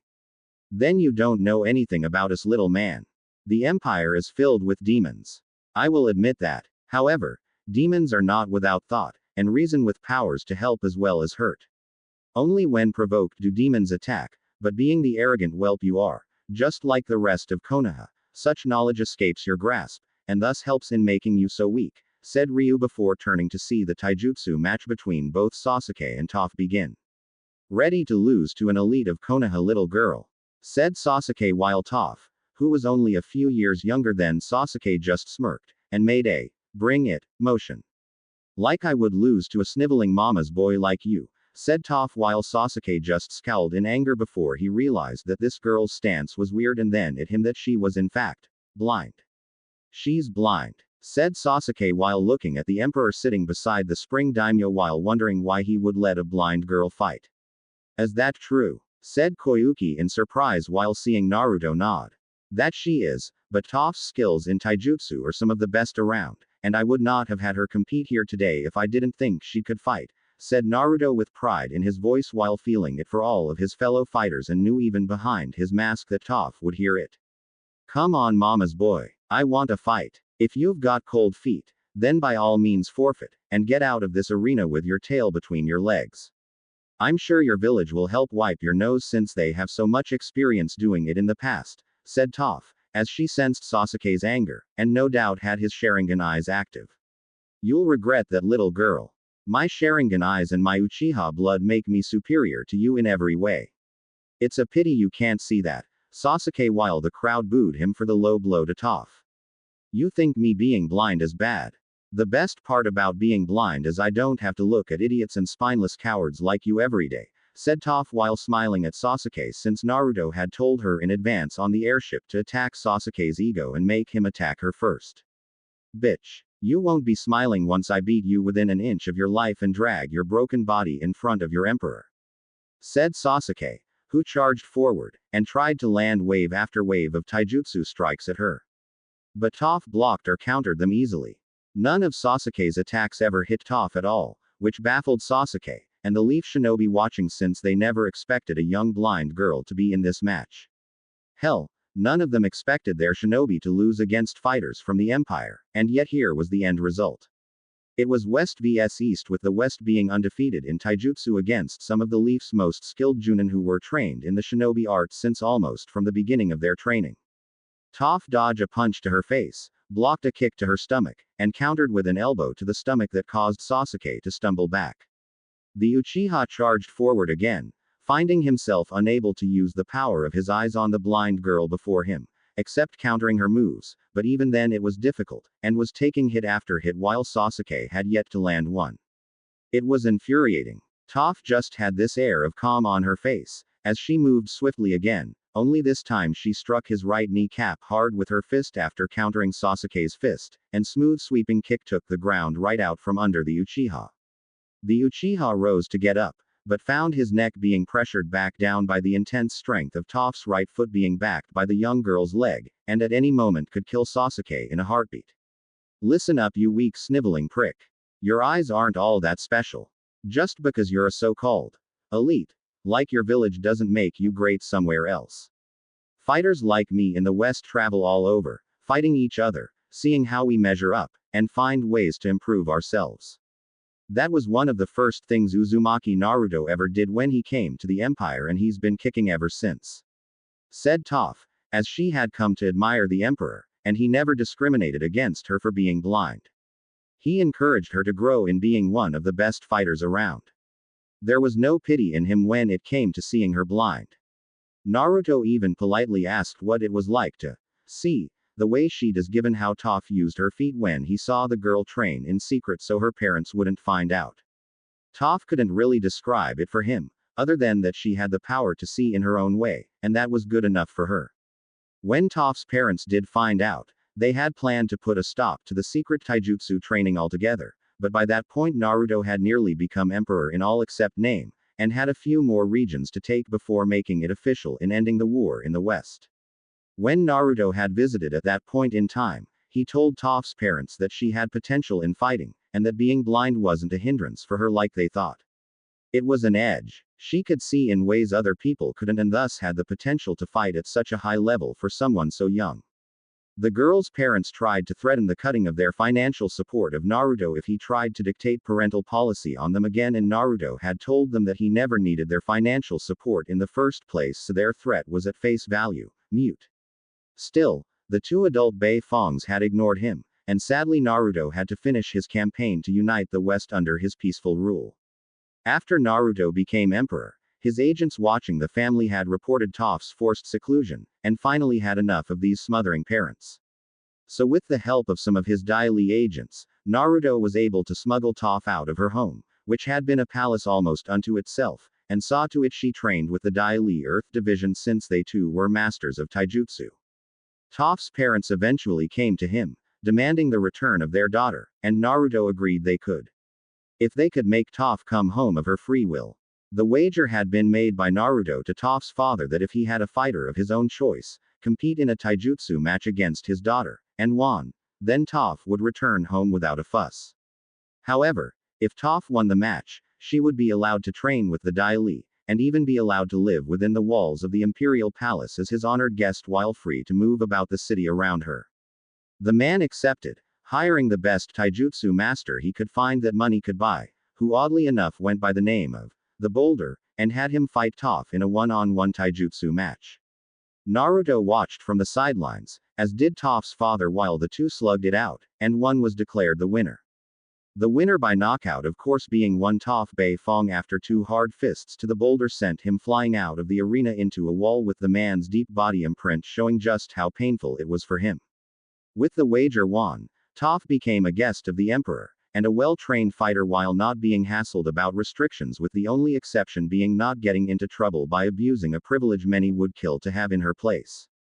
While Toph may be young and fearless on account of not seeing like normal people do with their own eyes, she wasn't stupid. Toph knew that to be a guest of the Emperor, learning from the Dai Li, and being treated like a normal person without being blind coming into the picture was a dream come true. That loser will always be a loser, said Sasuke while Toph scowled at the Uchiha before getting a really evil idea. Maybe he is not the best in some cases. Like being a jerk.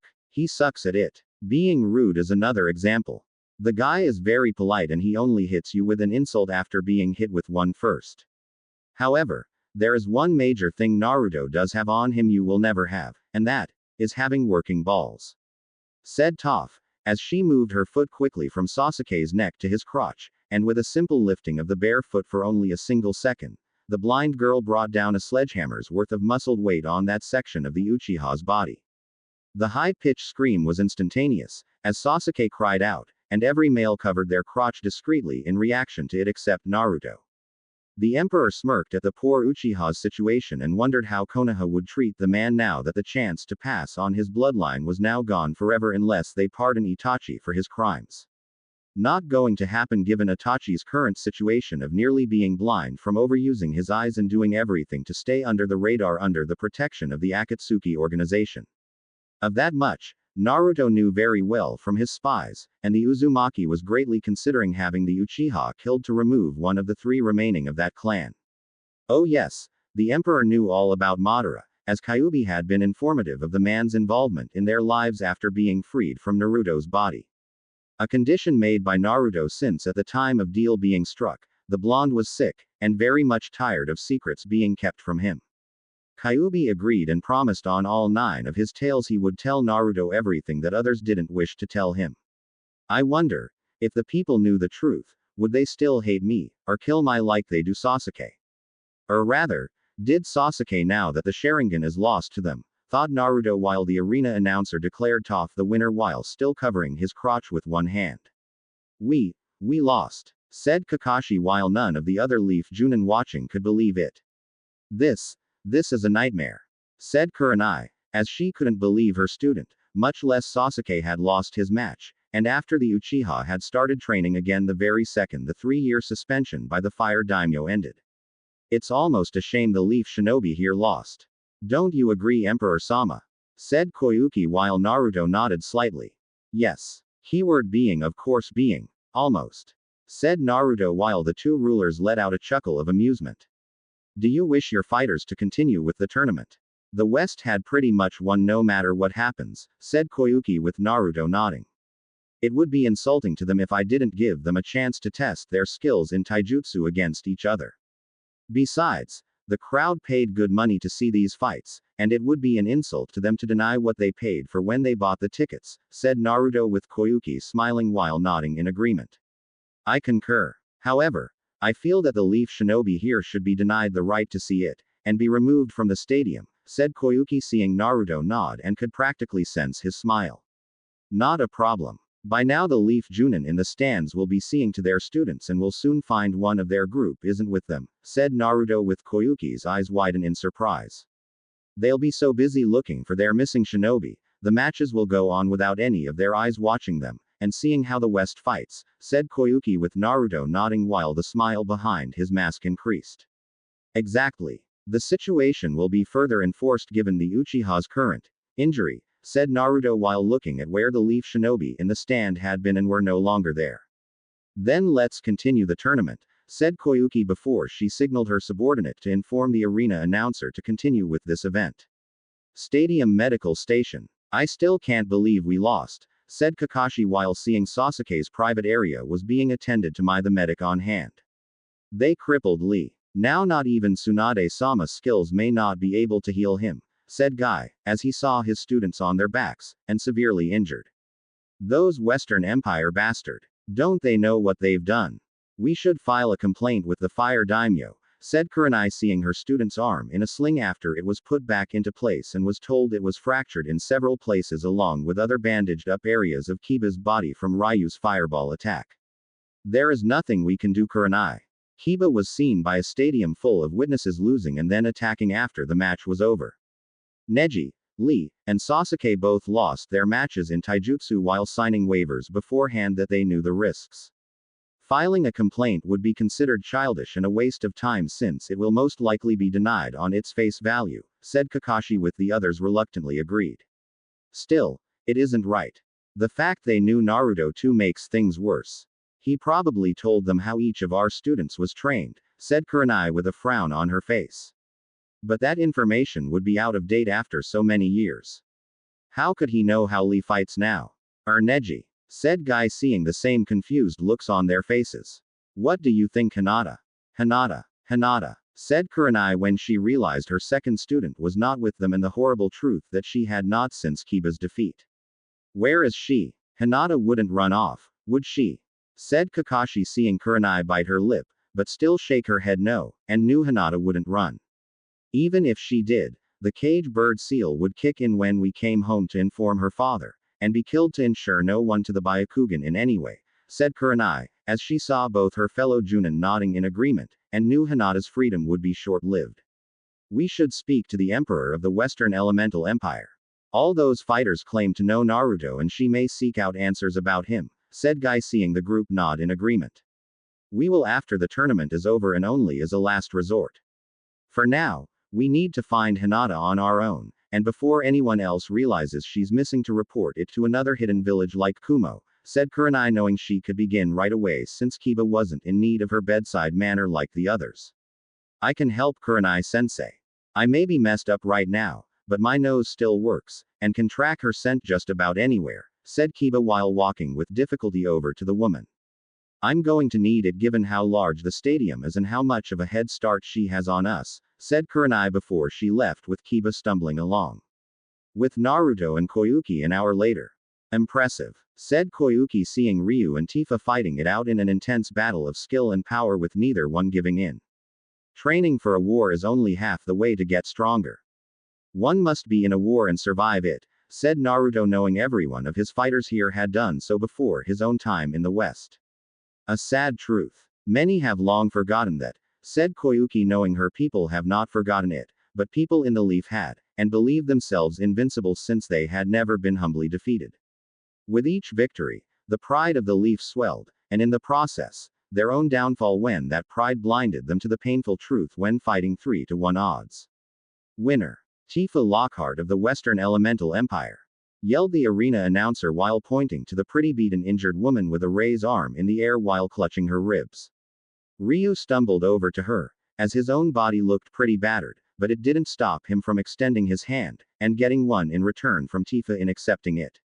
The crowd went into another frenzy cheer for the two fighters, who fought against each other, and yet showed respect at the end.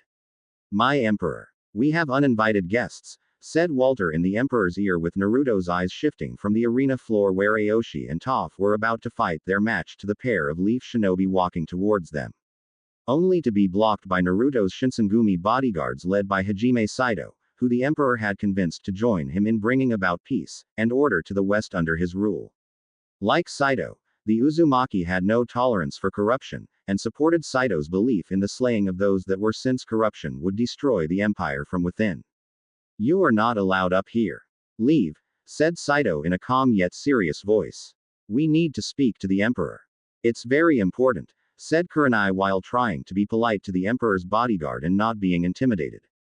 If I let you see him, the Emperor will miss the match below, and will become displeased by the interruption of his fighters competing, said Saito while glaring at the woman and the Inuzuka behind her.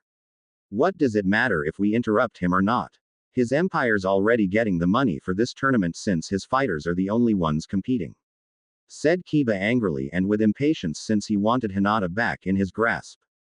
Kiba, shut up, said Kurenai while looking back slightly before turning back to a less than amused Saito, now looking to grab the hilt of his sword to unsheath his weapon to cut them both in two.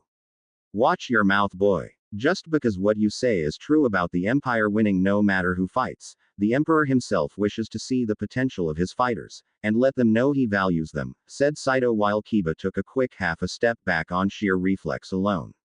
Our apologies, Samurai-san. It's just, we believe someone we know, who he is missing from our group, may have come in contact with someone in the Empire, and spoken to the Emperor to grant her asylum, said Kurenai, and saw Saito's eyes narrow dangerously.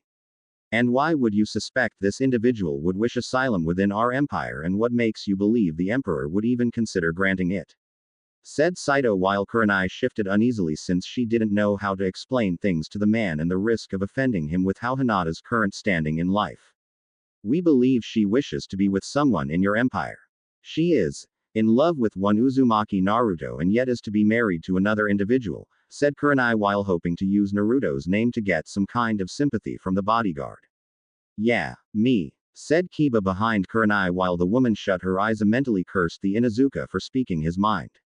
I see. And since Uzumaki Naruto is in the empire, seen as a great man among its people, you believe this woman marrying him will cause your missing person to possibly seek out the emperor, or someone within the empire of high standing to save the woman from this arranged marriage. Am I right? Said Saito, seeing Kurenai nod. For the most part. We tried to track her, but the scent went cold, and since the empire has so many of its agents here guarding the emperor, said Kurenai while not finishing her sentence because she was embarrassed to explain further. You wish the emperor to waste his time and the time of his forces looking for someone you along with your group lost out of the question, and to even suggest it only further inflames your village's incompetence. Said Saito, seeing Kurenai scowl and Kiba looking pissed off. Hey, listen up, samurai. My future wife has gone missing, and it's all because of that demonic abomination. She has some foolish notion as deserving of love. So you tell that demon when you see him that my woman better not go anywhere near him or else I'm going to kick his. Said Kiba, seeing Saito's eyes become cold, cruel, and filled with bloodlust that gave him the appearance of a wolf. A very angry and hungry wolf. You have the next 3 seconds after I'm done talking for the two of you to get out of my sight before I take your heads clean off for your insolence. Said Saito, seeing the two-leaf shinobi were gone by the time he counted to 3, and sure enough they were gone from his line of sight. Was that really necessary, Saito? Said Naruto while glancing at his chosen captain of Shinsengumi to watch over him while here. When it comes to leaf shinobi and their ways, my emperor, absolutely. Said Saito, as he only had contempt for Konoha and their way of doing things. Agreed. I'm sorry, Koyuki, but after the matches and award ceremony are over, I have to leave immediately, and with all speed before the leaf make it back to Konoha to report one of their shinobi has gone missing, said Naruto, seeing Koyuki nod, knowing the leaf would no doubt do since it was the Hyuga girl missing and he had informed the spring daimyo about Hinata's situation. I'm sure I can convince the captain of their boat to delay his departure from spring long enough for you to do what needs to be done, said Koyuki, knowing the emperor had a plan to help out Hinata and the only real obstacle standing in his way was time itself. The fight with Aoshi and Toph soon ended, as Aoshi had used his years of experience in fighting and training to counter Toph's skills that came with her blindness. The man did acknowledge Toph in being highly skilled for her age and would like to see her continue the pursuit of being a true taijutsu master. The next match was between Tifa and Aoshi, with the two using their remaining strength to give everybody around them a good final show. The winner of the match was Tifa, but only by a hair, as she had been beaten up pretty badly by Ryu in her match, and Aoshi was still pretty fit after his own fight with Toph. When it was over, the crowd was in a cheering frenzy, applauding the fighters of the Western Elemental Empire, and even the Emperor himself for sending these fighters to compete. Spring Daimyo Koyuki and the Emperor stood before each of the fighters chosen by him for this tournament. The Emperor personally expressed how happy he was in seeing them fight each other so well, yet keep their honor, and showed respect for one another after the matches were over. Each one was presented an award for their fight, while Tifa got the prize money, which she gave to the Emperor since they had all competed for him, and the Empire to do what he wished with it. In return, Naruto gave them each a fair share of the money, claiming they each did well, and all of them had earned every bit owed from this tournament. With the award ceremony over, the Emperor along with his fighters and entourage had decided to head back to the airship to immediately return to the Empire safely. Naruto bid Koyuki continued success on her movies, which he also invested in, and Spring Country being a strong prosperous land under her rule.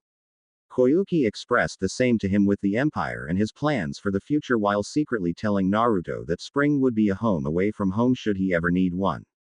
With the Emperor arriving at the airship's ramp, he stopped before turning to see the leaf shinobi his fighters had beaten, and their senseis along with them. Due to the severity of his injuries, Rock Lee was in a wheelchair, the same with Sasuke though for an entirely different injury, Neji was walking with the help of crutches, and Kiba, well, he looked like some poor half-assed mummy. Can we help you, Leaf Shinobi? Said Kyuubi, having been watching the ship since it docked to ensure no one tampered with it. We need to speak to the Emperor about Hyuga Hinata, said Kakashi while seeing the Emperor's mask face shift slightly. What about her? Said Naruto in his regal voice that meant to everyone to keep certain information about him a secret from the Leaf Shinobi. She's missing. We believe she went to you for help, said Kakashi simply. Help for what? Help with what? You're being vague and I find it insulting, said Naruto in a cold tone at the Junin he once called his sensei. Even now it left a bitter taste in Naruto's mouth. It's in regards to one Uzumaki Naruto. We believe she is seeking a way to get to him, said Kurenai in the hopes her female voice would draw his attention more her way. As much as Kurenai hated to admit it, her female figure could be used to make the man behind the mask lose his composure, and maybe see fit to help them get answers. Why does she seek to harm him? Said Kyuubi while already knowing that wasn't the case and had to play the cautious chief advisor. No. Oh, Cammy, no. She loves the dumb idiot. Always has. But there are complications in her life that are preventing Hinata from being with him and some serious consequences if she doesn't come back with us to Konoha, said Kurenai while the Emperor shook his head. I can't help you find her. Even if she came to me in a hypothetical sense for whatever reason, I cannot return Hyuga Hinata back to you unless it is of her own free will, and her business within the Empire was concluded, said Naruto with a smirk on his face at seeing Kiba's face becoming redder, the Uchiha's Sharingan eyes. So if Hinata-san was on that airship right now, you wouldn't return her back to us, and risk the wrath of the Leaf Village? Said Kakashi while the Emperor's forces just let out an amused chuckle before the Emperor himself raised his hand to silence them. Do not believe for a single second, son of the White Fang, that a single shinobi village like yours can handle the might of a war-hardened empire forged from years of battle, and blood spilled on the ground. I have a handful of agents unafraid to die for me within my lands, who can easily turn Konoha into crater, and all I have to do is command them to carry out the order. Do not test me on this matter, Hitaki. Said Naruto with his voice sounding colder with each passing second. My Emperor. We should go. Their very presence is sickening to my stomach and yours too, said Kyuubi seeing Naruto nod in agreement. Yes. Let's go everyone. The Empire awaits and the duties of its Emperor call to me even now from here.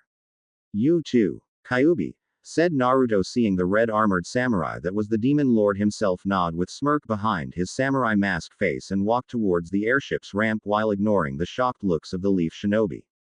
Did he just see a call that G guy? Kyuubi, said Kurenai, as she kept her eyes on the supposed fox, and her instincts told the female Junin to reach for a weapon to slay the creature. Naruto. Get back here with my future wife, you damn demon. Yelled Kiba while glaring at the red-armored demonic fox going up the airship ramp. You are mistaken, boy. I am not Naruto, but I'll happily kill you here, and now if you try my patience any further, said Kyuubi while staring into Kiba's eyes with his own that glowed with malice in them for the Leaf Shinobi around him before walking up the ship after hearing silence from the fools. With the airship ramp now closed, the vehicle took off into the air, towards the Western Elemental Empire, and leaving behind stupefied as well as enraged Leaf Shinobi behind. It would be at least a week before the captain of the ship Kakashi and the others were scheduled to return onto Konoha was ready to depart. When asked why by Kakashi, the ship's captain ironically told the Junin he got lost on the road of life, got drunk, and just relaxed on a well-earned vacation. A vacation paid for by the spring daimyo herself for assisting in the silent request and for his silence on the matter behind the sudden vacation that delayed the Leaf Shinobi in getting back home. In the airship some hours later. We're in the clear, my Emperor, said Ayame of the Hayabusa village, as she along with the rest of the shinobi on the ship had done a sweep for bugs, sabotage, and anything else that could cause the ship to have an accident while in the air.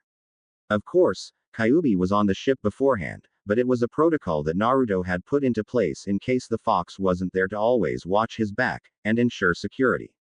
It would have gone into effect regardless if Kyuubi was on the ship, or not, with the extra security measures all the more important with their special guest on board. Thank you, Ayame. You may go, said Naruto while Ayame bowed and then left without speaking another word while the Emperor himself looked at the person across from him.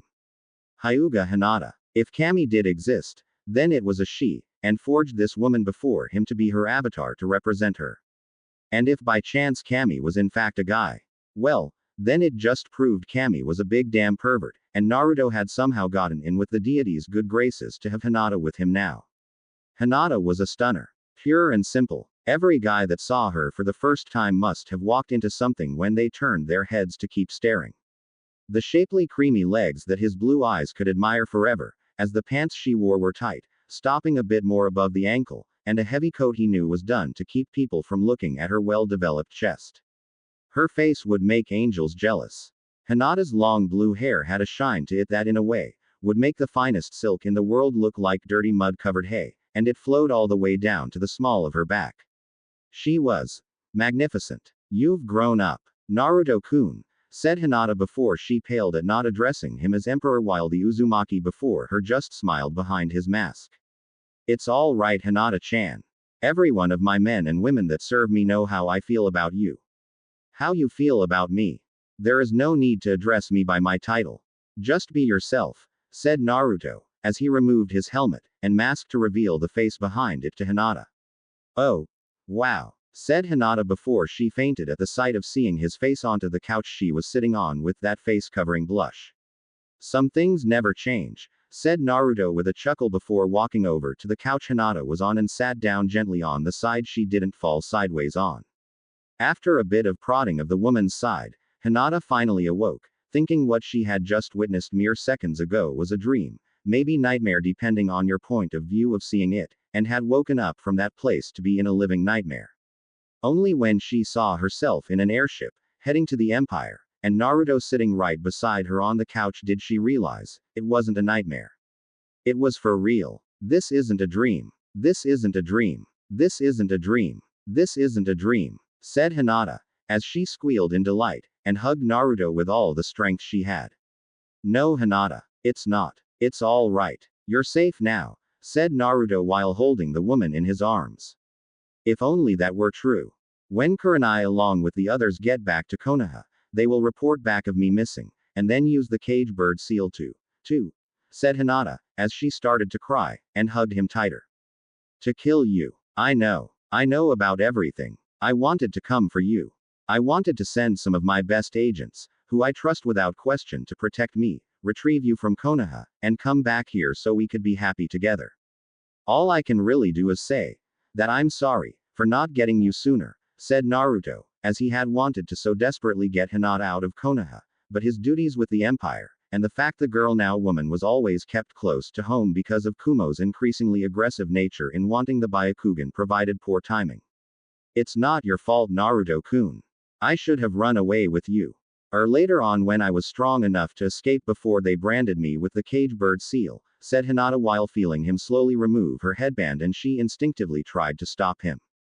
Don't. Let me see. Let me see what they've done to you, said Naruto softly, as he saw her hesitate at first, but complied with his wishes, and felt him remove her leaf headband from her forehead.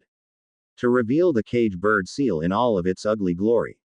I'm forever scarred, said Hinata sadly while she felt his fingertips touch the seal gently and she had to fight back the flinch that wanted to occur from the touch. Since Hiashi had been less than gentle in putting it on her. Don't count yourself out yet, my dear. Sitting before you is a genuine seal master, said Naruto, as he put his index and middle fingers on the center of the seal where the main symbol was before channeling chakra to it. The thing about seals, which few knew about, and even fewer could understand, was the fact that they were basically locks on doors. To unlock a seal required either the right combination, which may involve someone's blood, or picking the lock with the skills of seal master. It all depended on the level of skill and understanding the seal master had of seals in general in their design and purpose. In this case, the cage bird seal was not only archaic, but simple to understand, as it was basically a cage and locking mechanism tied to the optic nerves along the brain. It was a primitive thing among seals, but effective in its purpose, and had no unlocking system in its design. It was designed to make the person wearing it a prisoner and slave in all but name to the Hyuga clan. However, its greatest strength in lacking an unlocking system within the seal was also its greatest weakness, as it left no defense to picking the lock itself, which required a seal master, a connection to the main system, of the seal itself, and matter of picking the lock to make the seal shut down on itself.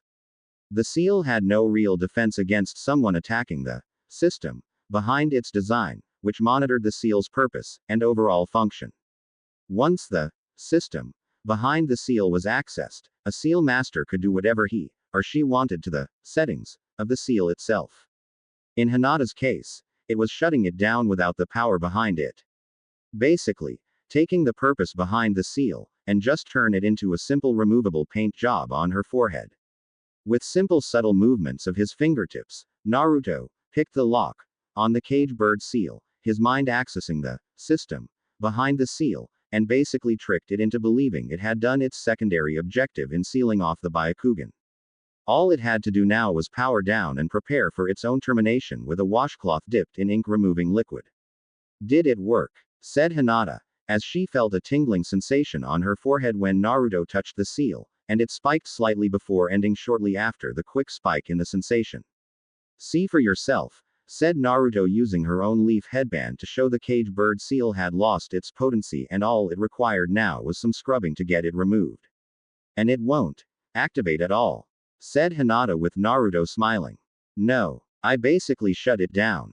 The thing about the inner workings of the cage bird seal is that it follows simple commands based on its design, and lacks intelligence to defend itself against seal masters like myself. It was designed to seal away the eyes in a way to protect the bloodline from being examined upon removing them, but the seal has no inner defenses like mine did in containing Kyuubi, and thus was easy to turn off, said Naruto before he was tackled by Hinata and she kissed him deeply on the mouth. Thank you, thank you, thank you, thank you, said Hinata, as she kissed him deeply each time after every thank you, and Naruto wasn't one to ignore such thanks, since that would be rude. And Naruto could only return it to say, "You're welcome," to her. Hinata did what? Yelled Tsunade from her office, which had the volume of the yell being so loud, it shook the whole tower, and could be heard by the village populace below. Hinata fled to the Western Elemental Empire to be with Uzumaki Naruto, said Kurenai, as she barely got those words out of her mouth when they arrived before Tsunade yelled out her question, and the look of pure fury in those eyes to match her voice. But that's not the worst news, said Kakashi seeing Tsunade turn her attention to him. Explain, said Tsunade while seething inside. Kyuubi is free. By Naruto, said Kakashi seeing Tsunade's eyes widen in shock and fear before they narrowed again. What? Did you just say? Said Tsunade seeing Kakashi now becoming nervous. The Kyuubi is apparently, free. Said Kakashi before hearing the sound of Tsunade's desk breaking in two when the woman brought her fist down upon it. That idiot boy, doesn't he know the consequences of doing that? If Naruto's not dead already from that he soon will be when I get my hands on him. Said Tsunade while the Junin in front of her were concerned about how she would react to this. All their former students injured from the tournament were in the hospital at the moment and almost wished they were switching places. Almost wished. Some of the injuries were too sadistic in how they had been delivered by the Empire's fighters to wish swapping their current situations. Uzumaki Naruto is apparently a live Hokage-sama. Though how close he actually is to the Emperor himself is unknown. From what we heard from the fighters that participated in Spring Country, he's very close, and is well respected over there, said Kakashi while seeing Tsunade's anger growing. Well, there is one way to find out. Find Jiraiya. Bring his in here now.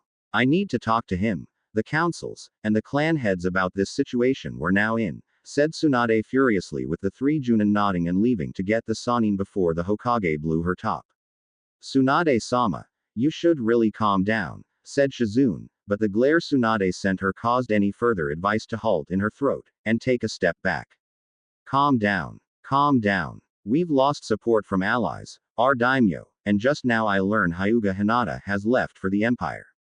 I now have to handle Hinata's father, the political backlash from dealing with the Western Elemental Empire, and their views of the village regarding Naruto's banishment, said Tsunade while Shizune fidgeted slightly under her gaze. It was wrong Hokage-sama, said Shizune quietly to the older woman. What? Said Tsunade not hearing the younger woman clearly. I said it was wrong to banish Naruto for doing his job Hokage-sama, said Shizune in a much louder voice. I didn't ask you for your opinion on the matter Shizune, said Tsunade while younger woman herself now scowled heavily. At least tell me why you went along with the banishment. After everything he has done for this village, for you in believing in yourself after so many years, and getting over your fear of blood. Why? Said Shizune wanting an explanation. Because like it or not the boy was a threat to the village. Not because of the Kyuubi, but because of his heritage, and needed to be cut loose beforehand, said Tsunade seeing the shock on Shizune's face. What heritage? Said Shizune seeing Tsunade snort and look away just to see Jiraiya there on the windowsill. Naruto is the son of Uzumaki Kushina and Namikaze Minato, said Jiraiya while he ignored Tsunade's glare and focused on Shizune. Naruto is the son of the Yondaime, said Shizune, as she had always speculated, but never really thought it was possible, and yet. Jiraiya just confirmed it. Yeah, if the village find out before Naruto's banishment, a civil war would have broken out, both Iwa and Kumo would be breathing down our necks even more. At the time, the leaf couldn't protect Naruto from his father's outside enemies, and with the Akatsuki now causing further problems in wanting the kid for the Kyuubi, we had to choose. We had to choose between the leaf and Naruto. We chose the leaf, said Jiraiya sadly while Tsunade looked away. You chose the village, even after all the abuse, the hatred, and pain they unleashed on Naruto. Naruto was as the son of the Yondaime. If he were trained by you, he could have become stronger than his father, and yet you went along with the banishment, said Shizune with Jiraiya looking away while Tsunade scoffed. And what would Naruto do with that power once he learned the truth? He would have crushed the village in retaliation. The order to banish him was going to happen whether the Gaki succeeded in his mission or not. Naruto needed to know what it was to survive without the village supporting him and have a humbling experience where he understood the need to be a leaf shinobi no matter the situation, said Tsunade while Shizune turned to face her and gave the female Hokage the deepest scowl the slug princess had ever seen her student give. Humble. You call banishing Naruto from the village a humbling experience. After this village gave him next to nothing and what they did give being poor quality. The boy was in hell when living in this village while I was taking care of you Tsunade and you Jiraiya were out peeping in the hot springs of different villages. If anything, you two should have been humbled, but your own arrogance wouldn't let it happen, and now that Naruto is happily free to do what he wants in the Western Elemental Empire, you feel scorned. What is the matter with you two? Said Shizune before she stormed out of the room with Jiraiya sighing and rubbing the back of his neck. Ouch, said Jiraiya while sitting down in a chair across from Tsunade. Shizune's still young and will get over it, said Tsunade, as she saw Jiraiya not looking entirely convinced, and just decided to accept the woman's judgment on the matter. You called me here for something important, said Jiraiya seeing Tsunade nod. Yes, Naruto is in the Empire like we first thought years ago, but now Hyuga Hinata is there too, and she wants to be with him, said Tsunade with Jiraiya wincing at hearing the girl going over to the Empire. That's bad. The Hyuga elders will want her seal activated and when they do, said Jiraiya seeing Tsunade nod. She'll die. Slowly, painfully, and right in front of Naruto no less if she's that unlucky, said Tsunade seeing Jiraiya's face having a grim look to it. And if Naruto has some decent pull with the Emperor, said Jiraiya while going a bit pale in the face. The Emperor could cause us a lot of problems if he felt a need to get involved in some way, said Tsunade knowing the fire daimyo did not want to invoke the wrath of the Empire on his lands. Worse, he could go around the political view of things and send his agents to basically cripple the leaf so badly only one of our enemies from finishing the job, said Jiraiya and saw Tsunade wince knowing he was right. We need to discuss this with the councils and clan heads. There is one more thing they need to know that you don't and it's not pretty, said Tsunade seeing Jiraiya's face getting grimmer. When is it ever pretty? Said Jiraiya before following Tsunade out of her office to the meeting room where the councils and clan heads were awaiting them. Shizune was very good at her job since she knew what needed to be done while Tsunade talked to Jiraiya first. Are the rumors true? Is the Kyuubi roaming around freely in the Empire? Said Kaharu while Jiraiya looked shocked and then looked at Tsunade glaring at the older woman. First, the meeting here is not official until I sit down and say it is. Second, I was going to address that matter, and if you defy me again I'll have you arrested for treason. Third, the rumors are indeed true from what Kakashi, Kurenai, and Guy have told me about how the Emperor himself spoke to Kyuubi's name with the supposed demon fox responding to it, said Tsunade, which caused a fury of shouting and yelling over how to handle this matter. The demon must be eliminated. Someone shouted. He will use his demon magic to influence the emperor to order an invasion here in the east. We need to kill them both, said another person. Prepare 4 ambush squads of our most skilled shinobi and Jiraiya to go into the empire to kill them. It will fall apart and we'll be safe once more, said another councilman, and the shouting continued. Silence, yelled Tsunade, as she slammed her fist down and made everyone shut up. What you are asking Tsunade to do is potentially suicidal, not only for the shinobi sent out, but for the village itself, as failure of such a mission would result in a war with the empire, and we are already in danger of being destroyed by 3 major powers here in the east. I don't need to remind you of the potential scandal we had when the box filled the remains of root shinobi were dropped on our doorstep in pieces and the empire's insignia on the box with a warning from the emperor, said Jiraiya, while Danzo stiffened slightly at remembering that fact. Then we appeal to the fire daimyo. Tell him the Kyuubi got free, is in the empire, and should be extradited back here to Konoha for its crimes against the village, said Homura, while seeing the other members nod in agreement. And in return, the emperor could ask the people of Konoha be brought up on charges against Naruto for their hand in his abuse, and will have the backing of our former allies to put pressure on the fire daimyo to side with the empire, said Jiraiya, knowing that this was a two-way street when it came to sensitive politics.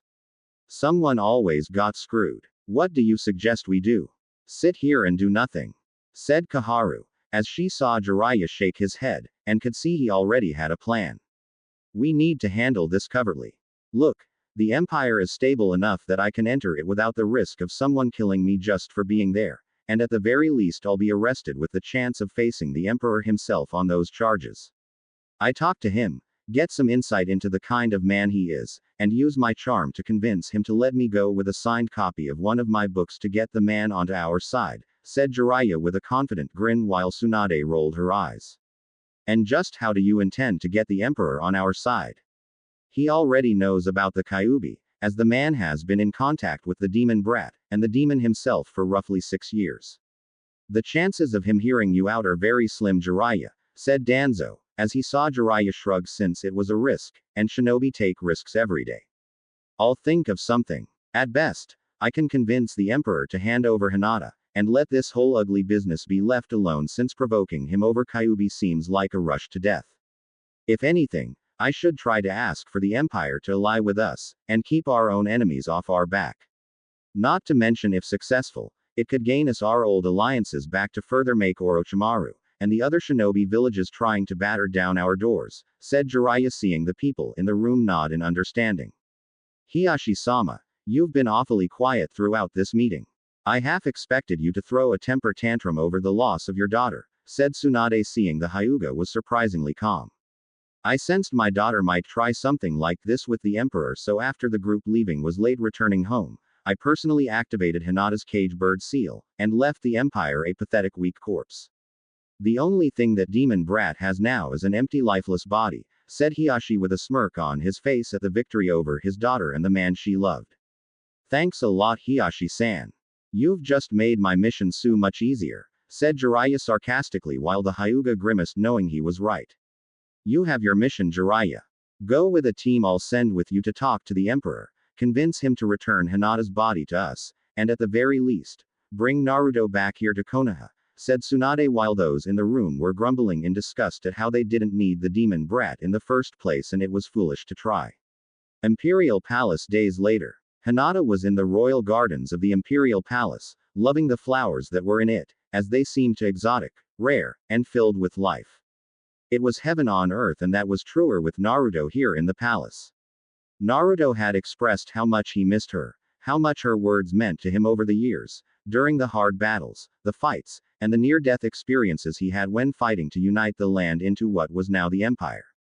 Naruto told Hinata that it was because of her words to him years ago before he left, that he had survived the brutality of the war itself, and had long since planned to do something to save Hinata when the time came upon the uniting all the lands in the West. Then, just when Hinata didn't think she could be more surprised by Naruto, he gets on one knee, looks her right in the eyes, and asks the Hyuga to marry him. To be his one and only woman in the world with his heart in her hand. When he produced the heart-shaped diamond ring, Hinata hugged, kissed, and accepted without hesitation right in front of several individuals. Walter smiled. Kyuubi smirked. Liu Bei along with his sworn brothers cheered at the sight of their emperor, who had finally found his other half, ask the woman to marry him, and hear her accept. Nothing could ruin Hinata's happiness at that moment, as she wanted to have the wedding right away, and everyone to know of their wedding. Naruto agreed, but he told her that a condition of being his wife was to get stronger, and that she wasn't going to be a pampered empress like so many of wives of the daimyos in the east.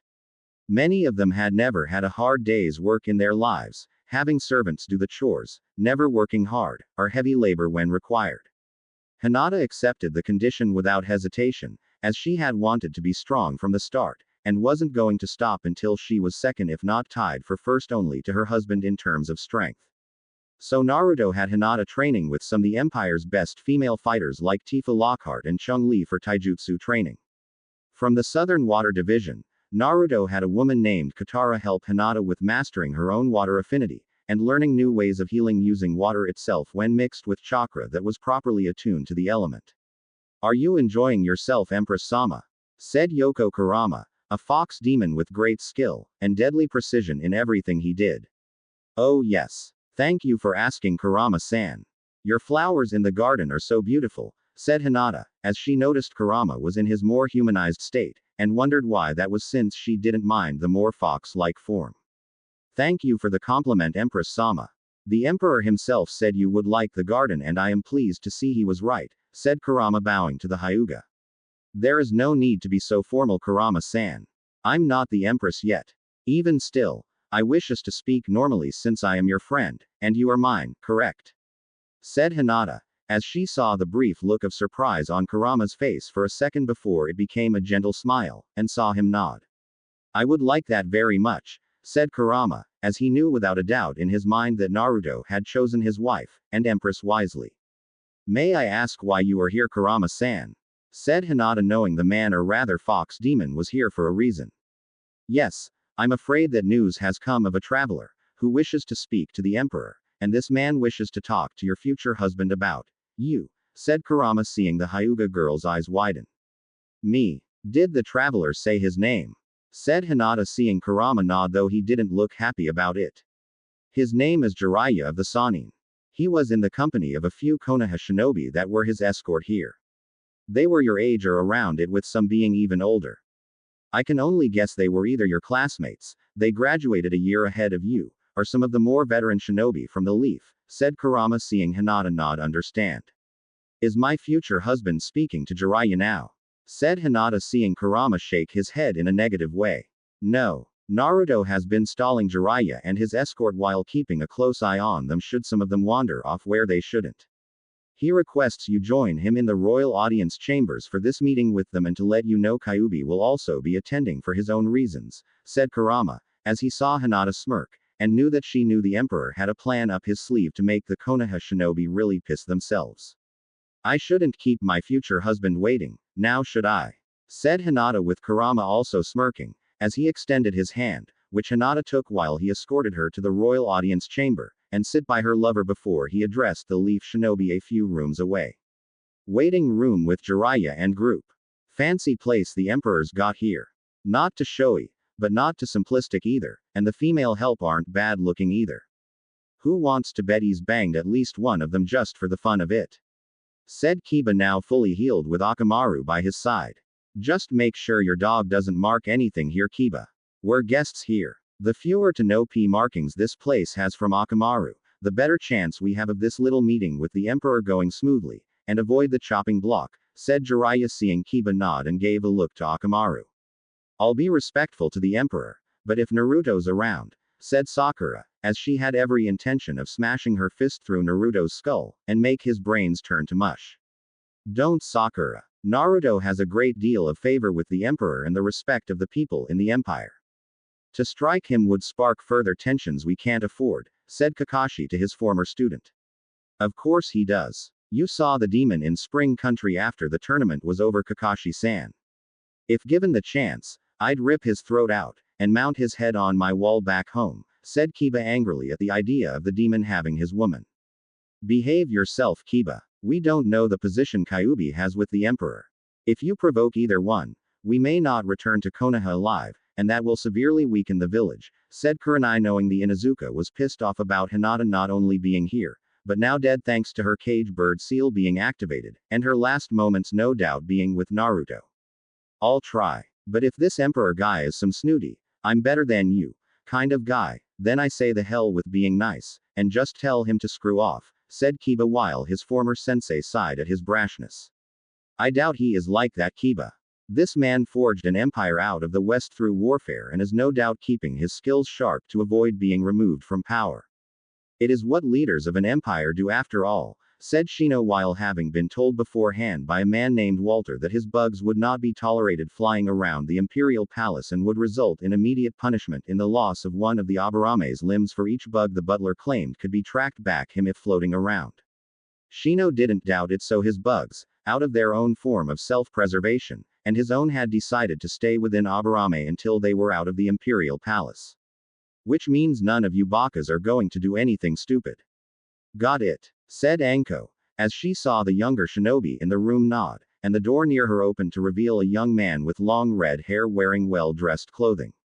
Jiraiya of the Sanin and his associates, said the figure, who they recognized was the man named Kurama, and met outside the walls before they were escorted here where the man named Walter spoke to them. Yes, said Jiraiya seeing the man turn fully to face him. The Emperor will see you all now. Please follow me, said Kurama walking out into the hall towards the royal audience chamber with the group following close behind him. I have a question, said Kiba while ignoring the warning look from Kurenai to not do anything stupid. Depending on the question I will answer it, said Kurama without looking back. Why do you smell like a fox? Are you secretly Kyuubi? Said Kiba while making the leaf shinobi around him tense and Kurama stop walking. No, I am not Kyuubi. However, since there is no way around denying the truth, I am a fox demon, said Kurama seeing Kiba baring his teeth at him. You don't look like one, said Sakura while Kurama just chuckled. You think all demons like dogs, foxes, and cats are incapable of having a human-based form. That is incorrect. While I myself do possess a fox-like form, it is nowhere near the size or strength Kyuubi himself possesses, which I am sure the older members of your group remember, and witnessed years ago before he was sealed away. There are some demons in the Empire, who have 3 forms, which like myself, and Kyuubi have the honor of possessing. What you see now is my human-looking form, while my secondary form is far more powerful, and shows some of my more fox-like traits that prove my heritage is indeed that of a demonic fox. The main form of demon animals like myself and Kyuubi are the ones Konoha is already familiar with when we are using our full potential, said Kurama while making a hand motion for them to continue following him. So you have a strong affinity for fire like Kyuubi does? Said Shino curiously, as he did not take Kurama to be the fire type, and didn't radiate the same hostile power Kyuubi did. Though whether that was meant to be comforting or downright scary was unknown to the Aburame. No, I'm more attuned to nature itself. I can manipulate plants and trees using my powers to create beauty, or death. Said Kurama simply with a small chuckle that made the leaf shinobi behind him shiver slightly. So Kurama's power are similar to the Shadaime Hokage's own, but more advanced given his demonic energy, and he's capable of using it as a weapon in a pinch, thought Kakashi while filing that away for later. And remembering to stay away from the plant life that looked unnatural. So what's the Emperor like? Said Anko, deciding to focus on the Emperor himself and get a feel for the guy that would no doubt decide whether or not they leave the Empire alive. You will find out soon enough, said Walter from behind the group of leaf shinobi and almost scarring them out of their clothes. Where the hell did you come from? Said Kiba while pointing a finger at Walter, who just smiled at the boy in an unnerving way, and the loyal butler quickly vanished before reappearing with the Inuzuka's finger in his hand. You should never ask such things in rude tone, young one. It's considered disrespectful, said Walter while staring into the Inuzuka's eyes, and Kiba could practically smell blood on the man's hands. This guy is a killer. He's seen death and no doubt delivered it upon others using those very hands when required, thought Kakashi, as he knew a taker of life when saw one, and this butler seemed to be a master in the field. Walter, we can't keep the Emperor waiting, said Kurama seeing Walter look at him and nod before letting the Inuzuka's finger go. Of course. Let's continue, said Walter while Kurama continued with the leaf shinobi behind him following and Walter in the back to ensure no stragglers decided to stray from the set path. The group soon made their way to the designated doors that led to the royal audience chamber, which was guarded by samurai, and each guard had their hands at the ready to cut through any one of the guests right there should the order be given. With a nod from Kurama, the two by the door opened the heavy doors while the others kept a close eye on the Konoha shinobi, and leaving nothing to chance. When the two doors were fully opened did Kurama finally walk into the royal audience chamber with the leaf shinobi behind him quickly following, and Walter doing the same before signaling to the samurai to shut the doors. Jiraiya along with the others gasped at how elegant it looked, as designs of dragons and foxes decorated the room in an elegant tapestry that made anything in the east look pale by comparison. It didn't even hurt that there was fire. Yes, an actual line of fire along both sides of the large room, which rose nearly up to the ceiling, and upon following the trail led to the man sitting behind a wall of flame. This time the emperor's face was not masked by a helmet or covering like they had seen in paintings or in person in Spring Country. Beside him was a woman, who was hard to make out at first, like the emperor himself because of the wall of fire, but as they got closer, a sense of dread filled the hearts and minds of the Konoha shinobi. The eyes that stared at them through the flame were piercing blue eyes, filled with cold fury, and it reminded the older shinobi of the group of one person that had been a hero to Konoha for many years. The woman next to him was wearing regal robes worthy of her station in being the future empress of the empire, as she looked at the leaf shinobi, and one Inuzuka with anger. A very rare thing to do given the woman's gentle nature, but considering everything that had happened to her, and to the one she cared about, it was long overdue. The only reason I allowed you an audience with me, is because I felt it was time some of you understood the severity of Konoha's stupidity, and the level of your own arrogance. Said Naruto, his voice filled with anger, which matched his eyes, and the fire that spiked ever so slightly around him. Naruto, you are the emperor, said Jiraiya, seeing those cold blue eyes glaring at him with such intensity it was like staring into his late student's own. Surprised. You shouldn't be. After Konoha's betrayal, I had an interesting conversation with Kyuubi, and he suggested I go to the west beyond the wall. Considering how my life was shot to hell by the likes of that bitch of a Hokage and those in power before her to further gain what they wanted. I agreed, said Naruto, seeing Jiraiya's eyes widen. Quit playing around, Naruto. We all know you're really the Kyuubi. We all saw you in Spring Country when the real emperor called out to you, said Kiba before the already intense fire around them grew with the flame licking the ceiling above them. Foolish Inuzuka. You know not what you speak of, so hold your tongue. I was in Spring Country. Of that, you are indeed correct about, but I was not there as the Kyuubi, and you would do best to remember that before I have one of my subordinates make an example out of your hide. Said Naruto, his anger directed now entirely on Kiba, and the Inuzuka was hesitant to say anything else while the flame around them continued to flux with the emperor's anger. If you're not the fox, then prove it, and have Kyuubi reveal himself. Said Sakura before she heard a cruel chuckle from behind a circular pillar with the design of a dragon rising up around it. You mean me, Haruno? It seems your arrogance has blinded you all from the simple fact we are not the same as you can plainly see with your own eyes. Said Kyuubi, as he now walked towards the group, and the group took a step back away from him.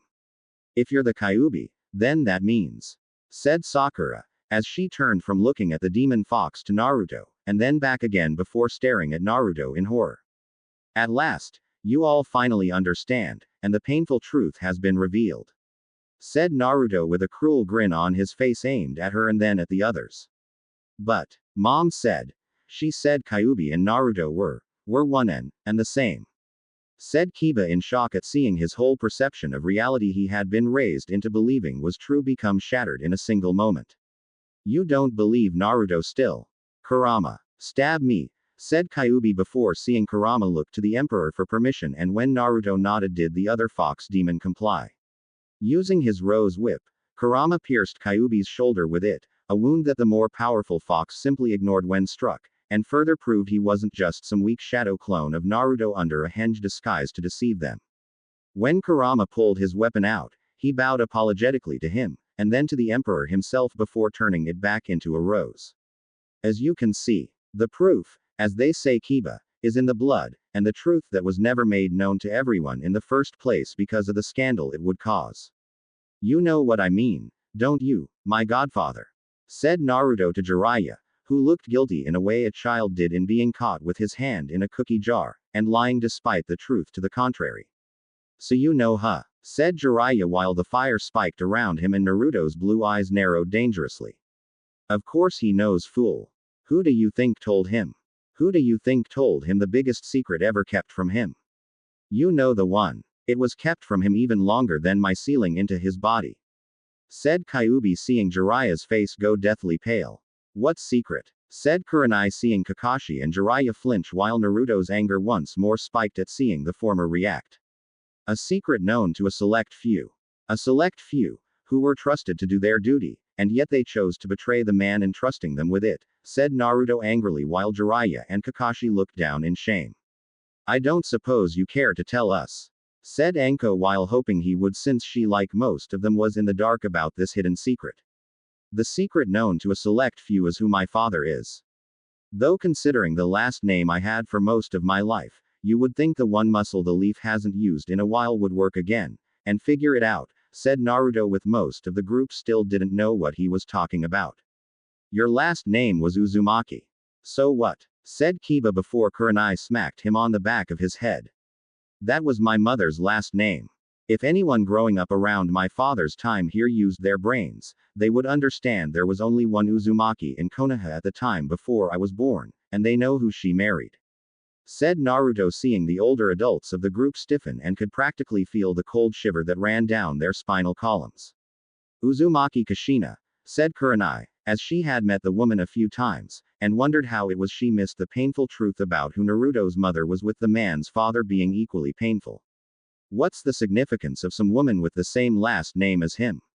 Said Kiba while Anko smacked him on the back of head. Baka. Uzumaki Kushina was the wife of Namikaze Minato. Namikaze Minato was the Yondaime Hokage of the Leaf. Naruto is the son of the Yondaime Hokage. Said Anko seeing Naruto smile at her, but his blue eyes that were filled with rage, and would not leave him. Now you finally understand. Now you finally realize just how stupid, just how reckless the people of Konoha were for what they did, and the significance of just how deep the betrayal was to my heart. Said Naruto while glaring at both Jiraiya and Kakashi since he knew they would understand the double meaning behind his words. Naruto, we came here to talk to you. Peacefully. In a civil manner. Said Jiraiya, as he saw Naruto narrow his eyes at him more, and had to look away before looking away yet again when his eyes locked onto Kyuubi's crimson orbs. Civil. Do you take me for a fool, Jiraiya? That you are the only one with a spy network? I know why you've come here with your little band of Leaf Shinobi. You want Hinata-chan brought back to Konoha, said Naruto simply while Kiba growled slightly before Walter made a noise that told the Inuzuka to be silent. She should be buried in the leaf. It was her home. It still is her home, said Kurenai, as she saw Naruto look at her, and then surprisingly, he laughed. Bury her? Why? Hinata's not dead. Or has your vision become so clouded and narrowed so badly that you can't see who the woman is sitting right beside me? Said Naruto, as he raised his hand, and moved it for them to follow where he wanted them to look so they could see the Hyuga for themselves.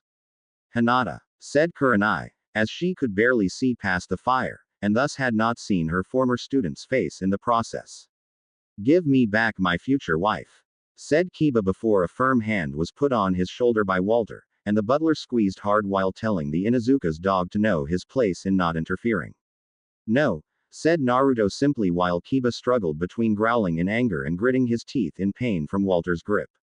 Naruto, there is an arranged marriage between Inuzuka Kiba and Hyuga Hinata to be scheduled for when the tournament in Spring Country was over. I don't know how well schooled you are in politics, but in the East, her father demands she return home, and be married to Kiba immediately, said Jiraiya while not mentioning that Hiashi had already tried to have Hinata killed using the cage bird seal. That was not on her head. Oh crap. Funny Jiraiya. I didn't think Hiashi was the kind of man to marry off his presumed dead Hyuga daughter to Kiba. Unless, he thinks Kiba is into that sort of thing, said Naruto while Kiba went green in the face and wanted to puke like the other Konoha shinobi. We came here originally to return Hinata's dead body to the leaf, but since she is in fact alive, our mission has been altered to returning her home to Konoha to be married, and without delay, said Shino while Naruto focused on the Aburame. Let me guess. Logic demands I comply with this since I am of royal status now and thus comply with the rules of royalty. Both as an emperor and the son of a Hokage. Said Naruto seeing Shino nod. Correct. Said Shino while Naruto just grinned dangerously at him. Tell me Shino, when was the last time I ever acted in a logical way? Said Naruto, as he leaned forward slightly, and looked right into the shades that hid the man's eyes. I do not know, said Shino admittedly with Naruto grinning even more. Damn right you don't. None of you do. Not surprisingly since you were all told to hate, scorn, and or ignore me.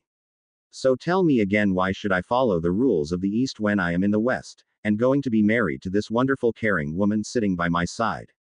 Said Naruto while the fire in the room lessened and Hinata blushed at his words. She's going home and marrying me. That's not negotiable, said Kiba before the fire and the heat from it shot up to dangerous levels. I think it is. You seem to forgetting. This is my empire, this is my home, and this is my house in which you have entered demanding something from me. Said Naruto before he snapped his fingers and instantly the samurai outside, plus entirely new squad entered the room, and surrounded the group. Naruto stop. Please. Said Sakura while hoping he would listen to her for old time's sake. I don't answer to you. I don't answer to any of you. Not to Konoha. Not the councils. Not the clan heads, and certainly not to the Hokage responsible for ordering my banishment from the Leaf Village. Don't worry though, as I'm not going to kill you in order to send my own personal response back to this, but rather send you back humbled, and filled with regret that will forever be considered an irremovable mark on your souls. Take all, but Jiraiya away to the dungeons, as I have some things we need to discuss, and I don't want any kind of distractions from the Konoha scum he brought with him, said Naruto seeing the guards restrain the Leaf Shinobi and escort them out of the room. Naruto. Stop this. We're sorry. Please. Said Sakura, but her voice was ignored by the Emperor, and his focus clearly on Jiraiya. Do you wish me to leave since this is personal matter between you two? Said Hinata, but Naruto shook his head no, and put a hand on hers to signify he wanted the woman to stay. No. This is important. As my future wife, you should be involved in my personal life and all that I do, said Naruto with a smile on his face, as he kissed her hand which made the Hyuga blush before they both turned to face Jiraiya, and their smiles left. So, what do you want to talk about? Said Jiraiya while seeing Kyuubi, Kurama, and Walter were in the room in a triangle formation with the Sannin himself in the center of it. I wish to talk to you about my family estate. Specifically, everything in Konoha that's not nailed down, and that I inherited from my father. From the most simplest teacup to the house he lived in with my mother. I want to know everything. Said Naruto in very dangerous tone, and Jiraiya knew that his godson was going to get what he wanted no matter what. Sure. Why not? After all, it is yours. Said Jiraiya letting out a sheepish laugh and saw Naruto was not amused. Not even in the slightest. That's right. It is mine. Something you are going to inform Tsunade upon your return when we are done talking here and you enjoy some of my hospitality. The very kind of hospitality the Leaf showed me when I was growing up, said Naruto seeing Jiraiya now whimper in fear knowing this was going to hurt on so many levels before the blonde let him along with the others leave the empire. Dungeon area beneath the Imperial Palace. Not many people got sent to the dungeons of the Imperial Palace, as few wished to even cause unrest within the Western Elemental Empire, but there were still few that did, and when caught were sent there to face justice. When the Leaf Shinobi were brought to the dungeon area, they were instantly stripped of all weapons, and means to escape while being allowed to keep their clothes on in order to show the Empire didn't stoop that low. Each prisoner was put in a different cell, their chakra-suppressing cuffs placed on their wrists, and the shackles prevented any attempt of escape from this area impossible. Anko's curse seal was seen by one of the guards and was stopped from entering her cell before she felt a slip of paper with a seal on it be put on top. The special Junin felt an intense pain where the curse seal had been and had cried out from it while the others were in their cells. When it was over, Anko felt the guard shove her in, and shut the cell while not even caring if the special Junin tripped when entering. Anko, what did they do to you? Said Kurenai while hearing Anko move slightly and find that out herself. I don't know. They put something on. That, said Anko knowing Kurenai understood what she meant. Your curse seal. What did they do to it? said Kakashi, hearing the woman moan out in pain from touching it and trying to sit up more. I don't really know, but if I had to guess, I think they purged it from my body, said Anko, who was completely stunned that this had happened, and so were the others. Do you think it's permanent or just temporary? Said Kurenai while she heard Anko hiss in pain at touching where the mark was. Definitely permanent. I feel burned flesh where the curse seal is located, said Anko, as she could feel the pain from the mark no longer being there, and yet would prefer to have Jiraiya look at it later to ensure it was gone. Maybe they'll share the seal with us to use on Sasuke, said Kakashi, hopefully knowing the Uchiha could use it. Considering how rude we were to the Emperor. Not a chance, said Kurenai while the sound of Kakashi letting out a hollow laugh filled the area. Naruto is the Emperor of the Western Elemental Empire. It figures. You put him in a situation or area that is impossible to fix, and what does he do? He fixes it. He's just like Minato-sensei, said Kakashi while leaning back against the wall and wondering how things got so twisted. He's also a lot like Kushina. So full of energy and life. You stand in her way. It didn't matter how strong you were, she'd find a way to knock your teeth out, and made sure people were there to see it, said Kurenai, as she remembered Kushina, and how hot-tempered the woman was when it came to women hitting on her husband. Many a female, both civilian and kunoichi alike, were sent to the hospital. Something to consider when down here among the filth. You've become just like the rest of your people in the Leaf Village, said a deep melodic-like voice belonging to someone of terrifying power. Who's there? Said Kiba while Akamaru whimpered in fear. Who indeed, little man? Said the figure behind the voice, laughing while he materialized from the dungeon floor, wearing a red trench coat, hat, shades with orange lenses, black pants, shirt with a crimson vest, and long dark hair. You are not human, said Shino, with the figure having the biggest smile they had ever seen appearing on his face. The name is Alucard. That's all you need to know. The dungeons here are my domain. Never before have I had so many guests at one time sent to me by the Emperor. We are going to have great deal of fun before you are sent on your way, said Alucard before laughing a cruel and evil laugh that would put Orochimaru to shame. Royal audience chamber. Sometime later.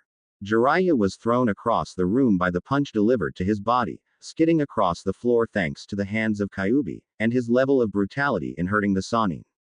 Jiraiya had confessed everything to Naruto a long time ago, telling him every single thing the Emperor wanted to know, since not telling him seemed to be pointless, and after that happened Naruto asked Kyuubi to beat the holy hell out of the Sannin for the both of them. Naruto-kun, I think he's had enough, said Hinata while putting a hand on his own. Kyuubi, stop, said Naruto, which for Jiraiya was just in time since the demon fox was about to drop a demon strength enhanced foot down on the man's crotch, and cripple the man in the ways of perversion. You're sure? Said Kyuubi, seeing Naruto nod. Hinata wishes it. Walter, send him down to the dungeon with the others. They are going to stay there for the next few days with him, said Naruto with an evil grin on his face. As you wish, my emperor, said Walter before dragging the beaten man away by his hair to further cause the man pain. Naruto, I'm sorry. I had no choice. Naruto, please. You have to believe me. Naruto, I am sorry. Naruto, said Jiraiya while calling out to his godson before the door shut behind him and left the remaining people in the room alone. I know you are sorry, Jiraiya, but the thing is, we all have our choices make in life, and you chose unwisely, said Naruto in a cold tone before closing his eyes and banishing the anger deep within his heart. He didn't want to be like this in front of Hinata. Kyuubi, Kurama, could you leave us please? Naruto-kun needs to relax, said Hinata, as both demonic foxes bowed, and left the two lovers alone. I'm sorry you had to see that part of me. I don't like being a cruel person, but it had to be done, said Naruto while not looking at Hinata in shame of his own actions and felt her gentle hand on his face. They hurt you, Naruto. They betrayed you like my family betrayed me. It's only natural your heart aches at the sight of them and wishes to heal in its own way, said Hinata, as she put her face to his own, and felt him put an arm around her shoulder. You are what heals my heart, Hinata-chan, said Naruto in a whispered tone, and two held each other even tighter. Let's go somewhere to relax. I think you can stop being emperor for the rest of the day, said Hinata, as she took his hand, and the two rose before leaving via a secret passage to the gardens where they could relax in their own private sanctuary.